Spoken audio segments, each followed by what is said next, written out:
ವ್ಯಾಖ್ಯಾಮುದ್ರಾಂ ಕರಸರಸಿಜೈಃ ಪುಸ್ತಕಂ ಶಂಖಚಕ್ರೆ ಬಿಭ್ರದ್ಭಿನ್ನ ಸ್ಫಟಿಕರುಚಿರೆ ಪುಂಡರೀಕೆ ನಿಷನ್ನಃ ಅಮ್ಲಾನಶ್ರೀರಮೃತವಿಶದೈರಂಶಭಿಪ್ಲಾವಯನಮಾನಾವಿರ್ಭೂಯಾದನಗಮಹಿಮಾ ಮಾನಸೇ ವಾಗಧೀಶಃ.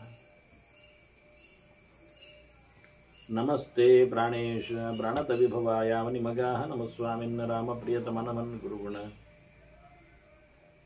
ನಮಸ್ತುಭ್ಯಂ ಭೀಮಪ್ರಬಲತಮ ಕೃಷ್ಣೇಷ್ಟ ಭಗವನ್ ನಮ ಶ್ರೀಮನ್ಮಧ್ವ ಪ್ರದಿಶ ಸುದರ್ಶನ್ನೋ ಜಯ ಜಯ ಶ್ರೀ ಗುರುಭ್ಯೋ ನಮಃ. ನಾರಾಯಣಂ ಸುರಗುರುಂ ಜಗದೇಕನಾಥಂ ಭಕ್ತಪ್ರಿಯಂ ಸಕಲಲೋಕನಮಸ್ಕೃತಂ ಚ ತ್ರೈಗುಣ್ಯವರ್ಜಿತಮಜಂ ವಿಭುಮಾದ್ಯಮೀಶಂ ವಂದೇ ಭವಗ್ರಂ ಅಮರಾಸುರಸಿದ್ಧವಂದ್ಯಂ ನಾರಾಯಣಂ ನಮಸ್ಕೃತ್ಯ ನರಂ ಚೈವ ನರೋತ್ತಮಂ ದೇವೀಂ ಸರಸ್ವತೀಂ ವ್ಯಾಸಂ ತಥೋ ಜಯಮುದೀರಯೇ. ವೇದವ್ಯಾಸುರ ಮಹಾಭಾರತದ ಚಿಂತಕರಿಗೆ ವಂದನೆಗಳು. ಶಾಂತಿ ಪರ್ವದ 353ನೆಯ ಪ್ರವಚನ. ಮತ್ತೆ ಶುಕಾಚಾರ್ಯರ ವೇದವ್ಯಾಸರಲ್ಲಿ ಈ ಕರ್ಮದ ಜ್ಞಾನದ ಬಗ್ಗೆ ಕೇಳಿಕೊಂಡಾಗ ಅವರು ತಮ್ಮ ಸಾಧನೆಯ ನೆಲೆಯಲ್ಲಿ ಮಾತೊಂದು ಹೇಳುತ್ತಾರೆ. ಅಪ್ಪ, ನಾನು ಯಥಾ ಸಂತಹ ಮುಖ್ಯವಾಗಿ ಸಜ್ಜನರು ಯಾವ ನೆಲೆಯಲ್ಲಿ ನಡೆಸಿಕೊಡ್ತಾರೋ ಕೆಲಸಗಳನ್ನು ಅದನ್ನು ನಾನು ಮಾಡುತ್ತೇನೆ ಅಂತ. ತದಿಚ್ಛಾಮಿ ಅನುವರ್ತಿತು ಯಥಾ ಸಂತಹ ಪ್ರವರ್ತಂತೆ. ತಿಳಿದವರು ಜ್ಞಾನಿಗಳು ಯಾವ ನೆಲೆಯಲ್ಲಿ ತಮ್ಮ ವರ್ತನೆಯನ್ನು ತೋರಿಸ್ತಾರೋ ಅದೇ ರೀತಿಯಾಗಿ ನಾನು ಇರಲಿಕ್ಕೆ ಇಷ್ಟಪಡುತ್ತೇನೆ. ಅದು ಲೋಕಕ್ಕೆ ಸಮಾನವಾಗಿ ಇರ್ತದೆ. ಹಾಗಾಗಿ ಸ್ಪೆಷಲ್ ವಾರ್ಡ್ಗಳು ಬೇಡ ನನಗೆ ಅನ್ನೋ ನೆಲೆಯಲ್ಲಿ ಅವರೇನ ಒಳ್ಳೆ ಲೋಕವನ್ನು ಚೆನ್ನಾಗಿ ತಿಳ್ಕೊಂಡಿರ್ತಾರೆ, ಲೋಕವಾರ್ತೆಯನ್ನೆಲ್ಲ ತಿಳಿದವರು. ಹಾಗಾಗಿ ಲೋಕದ ಚಿಂತನೆಯಲ್ಲಿ ನೆಲೆಗೊಂಡವರಾದ್ರಿಂದ ಲೋಕ ತತ್ವಜ್ಞ, ಲೋಕವಾರ್ತಾನಾಂ ತತ್ವಜ್ಞ. ಅವರು ಲೋಕದ ಕರ್ಮಗಳನ್ನೆಲ್ಲ ತಿಳ್ಕೊಂಡದ್ರಿಂದ, ಲೋಕವಾದಗಳನ್ನೆಲ್ಲ ಅವರು ಅರಿತುಕೊಂಡದ್ರಿಂದ ನಾನು ಅದೇ ರೀತಿಯಾಗಿ ಭೂತೋಹಂ, ನಾನು ಗುರುಶಾಸನಾತ್, ತಮ್ಮ ವಿಶೇಷವಾದಂತಹ ಒಂದು ಹಿನ್ನೆಲೆಯಲ್ಲಿ, ಅನುಗ್ರಹದಲ್ಲಿ, ಮಾತಿನಲ್ಲಿ ನಾನು ಸಹ ಒಂದು ದಕ್ಷನಾಗಿ, ನಾನು ಒಳ್ಳೆಯ ಮನಸ್ಸು ಮಾಡಿ ಕೃತ್ವ ಬುದ್ಧಿ ವಿಮುಕ್ತಾತ್ಮ, ಇಲ್ಲಿಂದೆಲ್ಲ ಹೊರಟೋಗಬೇಕು, ಬಿಟ್ಟಿರಬೇಕು, ಯಾವುದನ್ನು ಹಚ್ಚಿಕೊಳ್ಬಾರ್ದು ಅಂತೆಲ್ಲ ಮಾಡಿಕೊಂಡು ಪರಿಶುದ್ಧನಾಗಿ ನಾನು ದ್ರಕ್ಷ್ಯಾಮಿ ಆತ್ಮಾನಂ ಅವ್ಯಯಂ, ದೇವರನ್ನು ಕಾಣಬೇಕು ಅಂತ ಬಯಸಿದ್ದೇನೆ ಅಂತ ಹೇಳ್ಕೊಳ್ಳುತ್ತಾನೆ. ನನಗೆ ಲೋಕದ ಜನರ ಚಿಂತನೆಯಂತೆ ಆಗಿರ್ತದೆ ಅಂತ ಹೇಳಿಕೊಳ್ಳುವ ನೆಲೆಯಲ್ಲಿ ಬಿಟ್ಟೋಗಿರ್ತೇನೆ. ಒಳ್ಳೆ ತಿಳಿದಿರಬೇಕು. ಅದಕ್ಕೆ ವೇದವ್ಯಾಸರು ಬಹಳ ಸುಂದರವಾಗಿ ಹಿಂದಿನವರೆಲ್ಲ ಮಾಡಿಕೊಂಡು ಬಂದಿರತಕ್ಕಂತಹ ಚರ್ಯೆಗಳ ಬಗ್ಗೆ ಅಂತ ಹೇಳಿ ವಿಸ್ತಾರವಾದ ಒಂದು ಚಿಂತನೆಯನ್ನು ಆಶ್ರಮ ಧರ್ಮದ ಬಗ್ಗೆ ಕೊಡ್ತಾರೆ. ಬಹಳ ಅಪೂರ್ವವಾದ ಕೆಲವು ಮಾಹಿತಿಗಳು ಲಭ್ಯವಾಗಿರ್ತವೆ. ಹಿಂದಿನವರಿಗೆಲ್ಲ ಹೇಳಿಕೊಟ್ಟಿರತಕ್ಕಂಥ ಒಂದು ವೃತ್ತಿ ಇದೆ, ಲೋಕದಲ್ಲಿ ಬಂದಿರತಕ್ಕಂತಹ ಚಾಲ್ತಿಯಲ್ಲಿ ಇರತಕ್ಕಂಥ ಒಂದು ಕ್ರಮ ಇದೆ ಅಂತ ಹೇಳ್ತಾರೆ. ಅದರಲ್ಲಿ ಪ್ರಧಾನವಾದದ್ದು ಬ್ರಹ್ಮಚರ್ಯ. ಬ್ರಹ್ಮಚರ್ಯೇಣ ವೈ ಲೋಕಾನ ಜಯಂತಿ ಪರಮರ್ಷಯ. ಋಷಿಗಳು ಹಿಂದೆ ಆಗಿಸಿಕೊಂಡು ಬಂದಿರತಕ್ಕಂಥ ಕೆಲಸ ಇದು ಬ್ರಹ್ಮಚರ್ಯ. ದೇಹದಲ್ಲಿನ ಒಂದು ಧಾರಣೆ, ಜೊತೆಯಲ್ಲಿ ನಿಷ್ಕಾಮನಾಗಿರುವಿಕೆ, ಅಷ್ಟೇ ಅಲ್ಲದೆ ಭಗವಂತನೆಡೆಗೆ ಎಚ್ಚರವನ್ನು ಸಂಪಾದನೆ ಮಾಡಿರುವುದು ಅಧ್ಯಯನದ ಕತೆ. ಇದನ್ನು ಡೀಟೇಲ್ ಆಗಿ ವೇದವ್ಯಾಸರು ಹೇಳುತ್ತಾರೆ. ಇದು ಲೋಕದಲ್ಲಿ ಇರತಕ್ಕಂಥ ಒಂದು ಪ್ರಧಾನವಾದ ಕ್ರಮ. ಇದರಲ್ಲಿ ತನ್ನ ಶ್ರೇಯಸ್ಸು ಅಡಗಿದೆ. ಆತ್ಮನಶ್ಚ ಹೃದಯ ಶ್ರೇಯ ಅನಮಿಚ್ಛನ್ ಮನಸ ಆತ್ಮನಿ. ಈ ಋಷಿಗಳೆಲ್ಲ ಹಿಂದೆ ಇದನ್ನು ಯಾಕೆ ಮಾಡಿದ್ರು ಕೇಳಿದರೆ, ಅವರು ತಮ್ಮ ಶ್ರೇಯಸ್ಸನ್ನು ಇಷ್ಟಪಟ್ಟಿದ್ರು. ನಾವು ಇತಿಹಾಸದಲ್ಲಿ ದಾಖಲೆಯಲ್ಲಿ ನೋಡಿಕೊಂಡಂತೆ ವಿಚಿತ್ರವೀರ್ಯ, ಚಿತ್ರಾಂಗದ, ಇವರನ್ನೆಲ್ಲ ಗಮನಿಸಿದ್ದೇವೆ. ವಿಚಿತ್ರವೀರ್ಯನಿಗೆ ಮಕ್ಕಳಿಲ್ಲದಿರಲಿಕ್ಕೆ ಕಾರಣವೇ ಅವನ ವಿಚಿತ್ರವಾಗಿರತಕ್ಕಂತಹ ಮನೆಯ ಬದುಕು, ಮಡದಿಯರಲ್ಲಿನ ವರ್ತನೆ.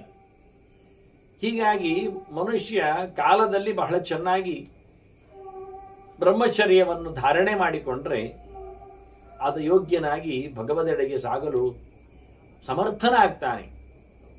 ಹೀಗೊಂದು ಮಾತನ್ನು ಅವನ ಶ್ರೇಯಸ್ಸಿಗಾಗಿ, ಅವನ ದೈಹಿಕವಾದ ಕ್ಷಮತೆಗಾಗಿ, ಅವನ ಮಾನಸಿಕವಾದ ಪ್ರಬುದ್ಧತೆಗಾಗಿ ಈ ಅಂಶವನ್ನು ಕೊಟ್ಟಿದ್ದಾರೆ. ಇದರ ವಿವರಣೆ ಬರುತ್ತೆ, ಮುಂದೆ ನೋಡುವ. ಹೇಗಿರುತ್ತಾನೆ ಕೇಳಿದರೆ, ಅವನು ಕಲೀಲಿಕ್ಕೆ ಗುರುಗಳಲ್ಲಿಗೆ ಹೋಗಬೇಕಾ? ಗುರುಗಳು ಪೇಟೆ ಮಧ್ಯದಲ್ಲಿ ಇರುವುದಿಲ್ಲವಾ? ಹಾಗೆ ಪೇಟೆ ಮಧ್ಯದಲ್ಲಿ ಅದೇನು ಸಾಧ್ಯವೂ ಅಲ್ಲ ಅಂತ. ಹಾಗಾಗಿ ಅದೊಂದು ಕಾಡಿನಲ್ಲಿ, ಆಶ್ರಮದಲ್ಲಿ, ದೂರದಲ್ಲಿ ಇರುವ ಕ್ರಮ. ಎಲ್ಲಿ ಹರಿಯುವ ನೀರು ಇರ್ತದೆ, ಯಥೇಷ್ಟವಾಗಿ ಮರವಟ್ಟುಗಳೆಲ್ಲ ನೆಲೆಗಳು, ಅಂದರೆ ಬಂಜರು ಭೂಮಿ ಅಲ್ಲದ ಶುದ್ಧವಾದ ಪರಿಸರ. ಅಲ್ಲಿದ್ದುಕೊಂಡು ಮನೆ ಮೂಲ ಫಲಾಶೀಚ ತಪ್ಪಿಯನ್ನು ಅಲ್ಲಿ ತಪಸ್ಸು ಮಾಡ್ತಾ ಇರಬೇಕು. ಅಲ್ಲಿ ಕಾಡಿನಲ್ಲಿ ಮೇಲಕ್ಕೆ ಇದ್ದರೆ ಹಣ್ಣನ್ನು ತಿನ್ನಲಿಕ್ಕೆ, ಕೆಳಕ್ಕಿದ್ದರೆ ಮೂಲವನ್ನು ತಿನ್ನಲಿಕ್ಕೆ. ಮೂಲ ಅಂದರೆ ಗೆಡ್ಡೆ ಗೆಣಸುಗಳೆಲ್ಲ, ಯಾವುದು ದಪ್ಪನೆಯ ಬೇರನ್ನು ಹಾಕಿಕೊಳ್ತದೆ ಅದು. ಅನೇಕ ವಸ್ತುಗಳಿವೆ ಅಂಥದ್ದು. ಹಾಗಾಗಿ ನೆಲದಡಿಯಲ್ಲಿ ಆಗುವ, ನೆಲದ ಮೇಲೆ ಆಗುವ, ಮಳೆ ಬಿದ್ದು ನಿಂತು ಹೋದ ಬಳಿಕ ನೆಲದಲ್ಲಿ ಬಹಳ ಚಂದವಾಗಿ ಸೊತ್ತುಗಳಾಗ್ತವೆ. ಆ ಬಳಿಕ ಮಳೆ ಬಂದ ಬಳಿಕ ಮಳೆ ಹೊತ್ತಿನಲ್ಲಿ ಆಚೀಚೆಗೆ ಹೆಚ್ಚಾಗಿ ಮರಗಳಲ್ಲಿ ಆಗ್ತವೆ. ಅದನ್ನ ಮೇಲಕ್ಕಾಗುವುದು ಮರದ ಹಣ್ಣುಗಳೆಲ್ಲ ಮಳೆಯ ಹೊತ್ತಿನಲ್ಲಿ. ಮಳೆ ನಿಂತು ಹಣ್ಣುಗಳು ಮುಗಿದು ಒಂದು ಸೀಸನ್ ಬಂದಾಗ, ಒಂದು ದೃಷ್ಟಿಯಿಂದ ಉತ್ತರಾಯಣ ಮತ್ತು ದಕ್ಷಿಣಾಯನ ಅಂತ ಹೇಳಿಕೊಳ್ಳಬಹುದು. ದಕ್ಷಿಣಾಯನದ ಕಾಲಗಳಲ್ಲಿ ಹೆಚ್ಚಾಗಿ ಗೆಡ್ಡೆ ಗೆಣಸುಗಳು, ನೆಲದಡಿಯವುಗಳು, ಹಾಗಾಗಿ ಪಿತೃಭೋಜ್ಯಗಳದು. ದಕ್ಷಿಣಾಯನ ಪಿತೃಭೋಜ್ಯನಕ್ಕೆ ಅನುಕೂಲ ಆಗ್ತದೆ. ಮೇಲಿನ ಹಣ್ಣುಗಳೆಲ್ಲ ಅದು ದೇವಭೋಜ್ಯಗಳಾಗಿ ಉತ್ತರಾಯಣದಲ್ಲಿ ಆಗುವ ಹಾಗೆ. ಹೀಗೆ ಸಂದರ್ಭ ಮಾಡಿಕೊಂಡವ ವನೇ ಮೂಲ ಫಲಾಶೀಚ ಅಂತ ಎರಡು ಅಂಶಗಳನ್ನು ಉಲ್ಲೇಖ ಮಾಡುತ್ತಾರೆ ವ್ಯಾಸರು. ಕೆಳಗೆ ಮತ್ತು ಮೇಲೆ ಬರುವ ಹಸನಾದ ಸೊಗಸಾದ ಕಾಡಿನಲ್ಲಿರುವ ಪ್ರಕೃತಿಯ ಸೊತ್ತನ್ನು ಉಪಯೋಗಿಸಿಕೊಂಡಾದ ತಪ್ಯನ್ನು ಸುವಿಪುಲಂ ತಪಃ, ಗಟ್ಟಿಮುಟ್ಟಾದ ದೀರ್ಘಕಾಲದ ಬಹಳ ಯೋಗ್ಯವಾಗಿ ತಪಸ್ಸನ್ನು ಆಚರಿಸಬೇಕು. ಅದು ಎಲ್ಲಿ ಪುಣ್ಯಾಯತನ ಚಾರೀಚ, ಒಳ್ಳೆ ಕ್ಷೇತ್ರಗಳಿಗೆ ಸಂಚಾರ ಮಾಡಬೇಕವ. ಕಳೆದ ಬಾರಿ ಹೇಳಿದ್ರಿ ಎಲ್ಲಿರಬೇಕು ಅಂತ, ಗಿರಿಶೃಂಗಾದಿಗಳ ಬಗ್ಗೆ ಮಾತಾಡಿದ್ರು. ಒಳ್ಳೆ ಕ್ಷೇತ್ರಗಳನ್ನು ಆತ ಸಂಪರ್ಕಿಸಬೇಕು. ಹಾಗೆ ಒಂದೇ ಕಡೆ ತಪಸ್ಸು ಅಂತಲೂ ಅಲ್ಲ, ಒಂದೇ ಮರಮಟ್ಟುಗಳದ್ದು ಒಂದೇ ಕಡೆಯಲ್ಲಿ ಬೋಳಿಸಿ ತಿನ್ನುವಾಗೂ ಅಲ್ಲ. ಹಾಗಾಗಿ ಇವನು ಒಳ್ಳೆ ಕ್ಷೇತ್ರಗಳೆಡೆಗೆ ಸಂಚಾರ ಮಾಡುತ್ತಾ ಒಳ್ಳೆ ನದಿ ತೀರಗಳೆಡೆಗೆ ಹೋದರೆ ಅಲ್ಲಿ ವಿಪುಲವಾದಂತಹ ಸೊತ್ತುಗಳು ಸಂಪತ್ತುಗಳು ಇರುತ್ತವೆ. ಮತ್ತೆ ಹೋಗುವಾಗ ಬರುವಾಗ ಇರುವಾಗ ತಾನು ಯಾರಿಗೂ ತೊಂದರೆ ಕೊಡಬಾರದು. ಭೂತಾನಾಂ ಅವಿಹಿಂಸಕ, ಪ್ರಾಣಿ ಪಕ್ಷಿಗಳಿಗೆ ತೊಂದರೆಯಾಗುವಂತೆ, ಅವುಗಳ ಸೊತ್ತನ್ನು ಕಬಳಿಸುವಂತೆ, ಕದಿಯುವಂತೆ ತಾನು ತಿಂದುಕೊಂಡಿರುವುದಲ್ಲ. ಅವುಗಳೊಂದೊಮ್ಮೆ ತಮ್ಮ ವ್ಯಾಪ್ತಿ ತಮ್ಮ ಕ್ಷೇತ್ರ ಮಾಡಿಕೊಂಡಿದ್ರೆ ಅದನ್ನು ಬಿಟ್ಟು ಇನ್ನೊಂದು ಕಡೆಯಲ್ಲಿ ತಾನಿರಬೇಕು. ಮನುಷ್ಯನ ಏರಿಯಾಗಳು ಇದ್ದಾಗೆ ಪ್ರಾಣಿಗಳ ಏರಿಯಾಗಳು ಇರ್ತವೆ, ಟೆರಿಟರಿ. ಹಾಗೆ ಪ್ರಾಣಿಗಳು ಇನ್ನೊಬ್ಬರಡೆಗೆ ದಾಳಿ ಮಾಡುವುದಿಲ್ಲ ಹೇಗೋ ಹಾಗೆ ಮನುಷ್ಯರು ದಾಳಿ ಮಾಡದಂತೆ ಅವರ ಜಾಡುಗಳಿಗೆ ಅವರ ದಾರಿಗಳಿಗೆ ಇವನು ಅಡ್ಡಬಾರದಂತೆ ಇದ್ದು ಬಿಟ್ರೆ, ಅವುಗಳ ಹೊತ್ತುಗಳಲ್ಲಿ ಇವನು ಹೋಗದೇ ಇದ್ದರೆ ಅನುಕೂಲ ಆಗಿಬಿಡುತ್ತೆ. ಎಲ್ಲೋ ನಡೆದಾಡಿಕೊಂಡು ಹೋದಾಗ ಕಂಡು ಬಂದಂತೆ ಅವುಗಳಿಗೂ ನಾವು ಕೆಲವೊಮ್ಮೆ ಆಚೀಚೆ ಹೋದಾಗ ಕಂಡು ಬರ್ತೇವೆ. ಉದಾಸೀನವಾಗಿರ್ತಾರೆ, ನಾವು ಉದಾಸೀನವಾಗಿರುವಂತೆ. ಹೀಗೆ ಯಾವುದಕ್ಕೂ ತೊಂದರೆ ಆಗದಂತೆ, ಖಾಲಿ ಪ್ರಾಣಿ ಪಕ್ಷಿಗಳಿಗೆ ಮಾತ್ರ ಅಲ್ಲ, ಮರಮಟ್ಟುಗಳಿಗೂ ಹಣ್ಣು ಕೀಡುವ ರಭಸದಲ್ಲಿ ಗೆಲ್ಲನ್ನೇ ಮುರಿಯುವಂಥದ್ದು, ಮನವನ್ನೇ ಕಡಿಯುವಂಥದ್ದು, ಇವನ್ನೆಲ್ಲ ಮಾಡಿಕೊಳ್ಳಬಾರದು. ಹಾಗಾಗಿ ಉಪಟಳ ಆಗದಂತೆ ಬದುಕು. ಮತ್ತೆ ಒಂದೊಮ್ಮೆ ಕಾಡಿನಲ್ಲಿ ಸಿಗಲಿಲ್ಲ, ನೀವು ಹೇಳಿದಾಗೆ ದಕ್ಷಿಣಾಯನ ಉತ್ತರಾಯಣ ಕಾಲಗಳು ಸಮವಾಗಿ ಸಿಗಲಿಲ್ಲ, ಆಗಲಿಲ್ಲ, ಮುಗಿದೋಗಿವೆ, ಅಥವಾ ಪ್ರಾಣಿಗಳೇ, ನೀವು ಹೇಳ್ತೀರಿ ಪ್ರಾಣಿಗಳಿಗೆ ತೊಂದರೆ ಆಗದಂತೆ ಬದುಕಬೇಕು, ಪಕ್ಷಿಗಳಿಗೆ ಹೊಟ್ಟೆಗೆ ಹೊಡೆಯದಂತೆ ಇರಬೇಕು ಹೇಳಿದಾಗ ಇವನು ತಾನು ಕೊಯ್ಯುವುದನ್ನು ತಿನ್ನುವುದನ್ನು ಕಮ್ಮಿ ಮಾಡಬೇಕು ಅಂತ ಆಯ್ತಲ್ಲ ಅರ್ಥ. ಮರಮಟ್ಟುಗಳು ನಾಡಿನಲ್ಲಿರತಕ್ಕಂತಹ ಪ್ರಾಣಿಗಳಿಗೆ ಅಲ್ಲ, ಕಾಡಿನಲ್ಲಿರತಕ್ಕ ಪ್ರಾಣಿಗಳಿಗಲ್ವ. ಹಾಗಾಗಿ ಮನುಷ್ಯನಿಗೆ ನಡೆದಾಡಿಕೊಂಡು ಕೇಳಲಿಕ್ಕೆ ಬರ್ತದೆ. ಹಾಗಾಗಿ ಪಕ್ಕದ ತಾನಿರುವ ಸನಿಹದ ಆಚೆಗೆ ಹಾಡಿಗೆ ಅಥವಾ ನಾಡಿಗೆ, ಊರಿಗೆ, ಕೇರಿಗೆ ಹೋಗ್ಬೋದು. ಯಾವಾಗ? ವಿಧುಮೆ ಸಣ್ಣ ಮುಸಲೆ ವಾನಪ್ರಸ್ಥ ಪ್ರತಿಶ್ರಯೇ. ಯಾರೆಲ್ಲ ಮನೆಯನ್ನು ಖಾಲಿ ಮಾಡಿಕೊಂಡು ಕೂತ್ಕೊಳ್ಳಿಕ್ಕೆ ಇಷ್ಟಪಟ್ಟಿದ್ದಾರೋ, ಅಂದರೆ ಕಂಡಾಬಟ್ಟೆ ಮಕ್ಕಳು, ಮರಿಗಳು, ಸಂತಾನಗಳು ಇರುವ ಮನೆ ಅಲ್ಲ, ಎಲ್ಲವನ್ನು ಕಬಳಿಸಿಕೊಂಡ, ಖಾಲಿ ಮಾಡಿಕೊಂಡ, ಕಾಡನ್ನಾಗಿಸಿಕೊಂಡ ಮನೆಯಲ್ಲಿ ಹೋಗ್ಲಿಕ್ಕಿವ. ಅಂಥ ಮನೆಯವರಲ್ಲಿ ಕೇಳಲಿಕ್ಕೆ, ಗೌಜಿ ಗದ್ದಲವುಳ್ಳ ಮನೆ ಅಲ್ಲ. ಆ ಮನೆಯಲ್ಲಿ ಹೋಗಿ ಕೇಳುವಾಗ ಇನ್ನು ಬೆಂಕಿ ಹೊಗೆಯಲ್ಲಿ ಹೇಳ್ತಾ ಇರಬಾರ್ದಲ್ಲ, ಅಂದರೆ ಅಡಿಗೆ ಆಗ್ತಾ ಉಂಟು ಅಂತ ಅರ್ಥ. ಅದೆಲ್ಲ ನಿಂತಿರಬೇಕು. ಮತ್ತೆ ಒನಕೆ ಸದ್ದು ಕೇಳಬಾರ್ದು. ಒನಕೆ ಸದ್ದು ಕೇಳ್ತಾ ಇದ್ರೆ ಈಗ ಇನ್ನು ಅಕ್ಕಿ ಕೊಡ್ತಾ ಇದ್ದಾರೆ, ತುಷ ವಿಮೋಚನೆ ಮಾಡ್ತಾ ಇದ್ದಾರೆ, ಅವಲಕ್ಕಿ ಮಾಡಲಿಕ್ಕೆ ಶುರು ಮಾಡಿದ್ದಾರೆ, ಮಸಾಲೆ ಹಾಕಲಿಕ್ಕೆ ಹುರಿದು ಅದನ್ನು ಗುದ್ದುತ್ತಾ ಇದ್ದಾರೆ, ಹುಡಿ ಮಾಡಲಿಕ್ಕೆಲ್ಲ ಅನಿಸಿಕೊಳ್ಳುತ್ತದೆ. ಅಂದರೆ ಅವರು ತಯಾರಿ ಮಾಡೋ ಹೊತ್ತಿಗೆ ಹೋದರೆ ಇವನಿಗೋಸ್ಕರ ಹೆಚ್ಚು ತಯಾರು ಮಾಡ್ತಾರೆ, ಚಂದ ಮಾಡ್ತಾರೆ. ತಯಾರಿ ಇಲ್ಲದ ಹೊತ್ತು ಒಂದು ಸಣ್ಣ ಮುಸಲೆ ಅಂದರೆ ಇನ್ನು ಬೆಳಿಗ್ಗೆ ಮಾರ್ನಿಂಗ್ ಸೆಷನ್, ಆಗ ಅವರೆಲ್ಲ ರೆಡಿ ಮಾಡ್ತಾ ಇರ್ತಾರೆ. ರೆಡಿ ಮಾಡುವುದ ಹೊತ್ತಿಗೆ ಹೋಗಬಾರ್ದು. ವಿಧೂಮ ಎರಡನೇದೆಲ್ಲ ಹೊಗೆಯೆಲ್ಲ ಆಡಿಸಿ ಬೆಂಕಿಯೆಲ್ಲ ತೆಗೆದು ಅದನ್ನು ಶಾಂತಗೊಳಿಸಿರ್ತಾರೆ. ಆಗಲೂ ಹೋಗಬಾರ್ದು. ಅಂದರೆ ಊಟ ಆದ ತಕ್ಷಣ ಹೋಗ್ಲಿಕ್ಕಿಲ್ಲ, ಊಟಕ್ಕಿಂತ ಮೊದಲು ಬರಲಿಕ್ಕಿಲ್ಲ, ತಯಾರಿ ಹೊತ್ತಿನಲ್ಲಿ ಇಲ್ಲ, ಕ್ಲೀನಿಂಗ್ ಪ್ರೋಸೆಸ್ನಲ್ಲಿ ಇಲ್ಲ. ಆ ಬಳಿಕ ಹೋಗ್ಬೇಕು. ಆ ಬಳಿಕ ಹೋಗಿ ಕಾಲೇ ಪ್ರಾಪ್ತೇ ಚರನ್ ಭೈಕ್ಷ್ಯಂ, ಭಿಕ್ಷೆ ಕೇಳಲಿಕ್ಕೆ ಬರಬೇಕು. ಅದು ಯೋಗ್ಯರಾದ ಮನೆಯಲ್ಲಿ, ಎಲ್ಲ ತ್ಯಾಗ ಮಾಡಿದ ನೆಲೆಯಲ್ಲಿ, ಒಟ್ಟು ಮಾಡಿಕೊಂಡವರ ಮನೆಯಲ್ಲಿ ಇದ್ದೇ ಇರ್ತದೆ. ಗೊತ್ತುಂಟು, ಎಷ್ಟೊತ್ತು ಹೋದ್ರೂ ಸಿಗ್ತದೆ. ಅದಾಗಬಾರ್ದು ಹೇಳ್ತಾರೆ ಅವರು.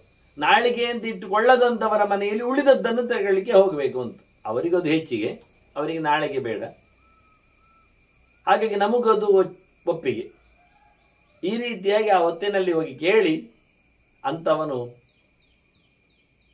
ಆ ರೀತಿಯಾಗಿ ಊಟ ಮಾಡಿದರೆ ಕಲ್ಪತೆ ಬ್ರಹ್ಮಭೂಯಸಿ, ಹೆಚ್ಚಿನ ಜ್ಞಾನಿ ಆಗ್ತಾನೆ, ಒಳ್ಳೆಯ ವೇದಾಂತಿ ಅನಿಸ್ತಾನೆ, ಭಗವಂತನ ಪೂರ್ಣ ಅನುಗ್ರಹಕ್ಕೆ ಪಾತ್ರನಾಗ್ತಾನೆ. ಈ ರೀತಿಯಾದ ಕ್ರಮವನ್ನು ಉಲ್ಲೇಖ ಮಾಡಿದರು. ಆಚೀಚೆ ಹೋಗುವಾಗ, ಬರುವಾಗ, ನೋಡುವಾಗ ಎಲ್ಲ ಯಾರು ಕೈ ಮುಗಿಯುವುದು, ಏನು ಚಂದ ಇದ್ದಾರೆ, ಏನು ಒಳ್ಳೆಯವರು, ಎಂಥ ಜ್ಞಾನಿಗಳು, ಯಾವುದು ಬರಬಾರ್ದು. ನಿಸ್ತುತಿ ನಮಸ್ಕಾರ. ಯಾರು ತನ್ನನ್ನು ಗುರುತಿಸಬೇಕು, ಹೊಗಳಬೇಕು, ಸನ್ಮಾನ ಮಾಡಬೇಕು, ಪ್ರಶಸ್ತಿ ಕೊಡಬೇಕು, ಇದನ್ನೆಲ್ಲ ಗಮನಿಸಲಿಕ್ಕಿಲ್ಲ. ಅದಕ್ಕಾಗಿ ಹಾತೊರೀಲಿಕ್ಕೂ ಇಲ್ಲ. ಆ ನಮೂನೆ ಇರಬೇಕು. ನಿಸ್ತುತಿ ನಿರ್ನಮಸ್ಕಾರ. ಯಾರ ಮನುಷ್ಯರಿಂದಲೂ ತಾನು ಯೋಗ್ಯ ಅನಿಸಿಕೊಳ್ಳುವಂತೆ ಇರದೆ ಜನಸಾಮಾನ್ಯನಂತೆ ಪರಿತ್ಯಜ್ಯ ಶುಭಾಶುಭೆ, ಒಳಿತು ಕೆಡುಕುಗಳು ಯಾವುದನ್ನು ಸಹ ತಲೆಗೆ ಹಚ್ಚಿಕೊಳ್ಳದೆ, ಬಿಟ್ಟುಕೊಟ್ಟು ಅದರ ಗೊಡವೆಗೆ ಹೋಗದೆ, ಅದು ಹೇಗೇ ಇರಲಿ ಅದು ಅದರ ಪಾಡು ಅನ್ನುವ ಹಾಗಿದ್ದು, ಅರಣ್ಯ ವಿಚರ ಏಕಾಕಿ.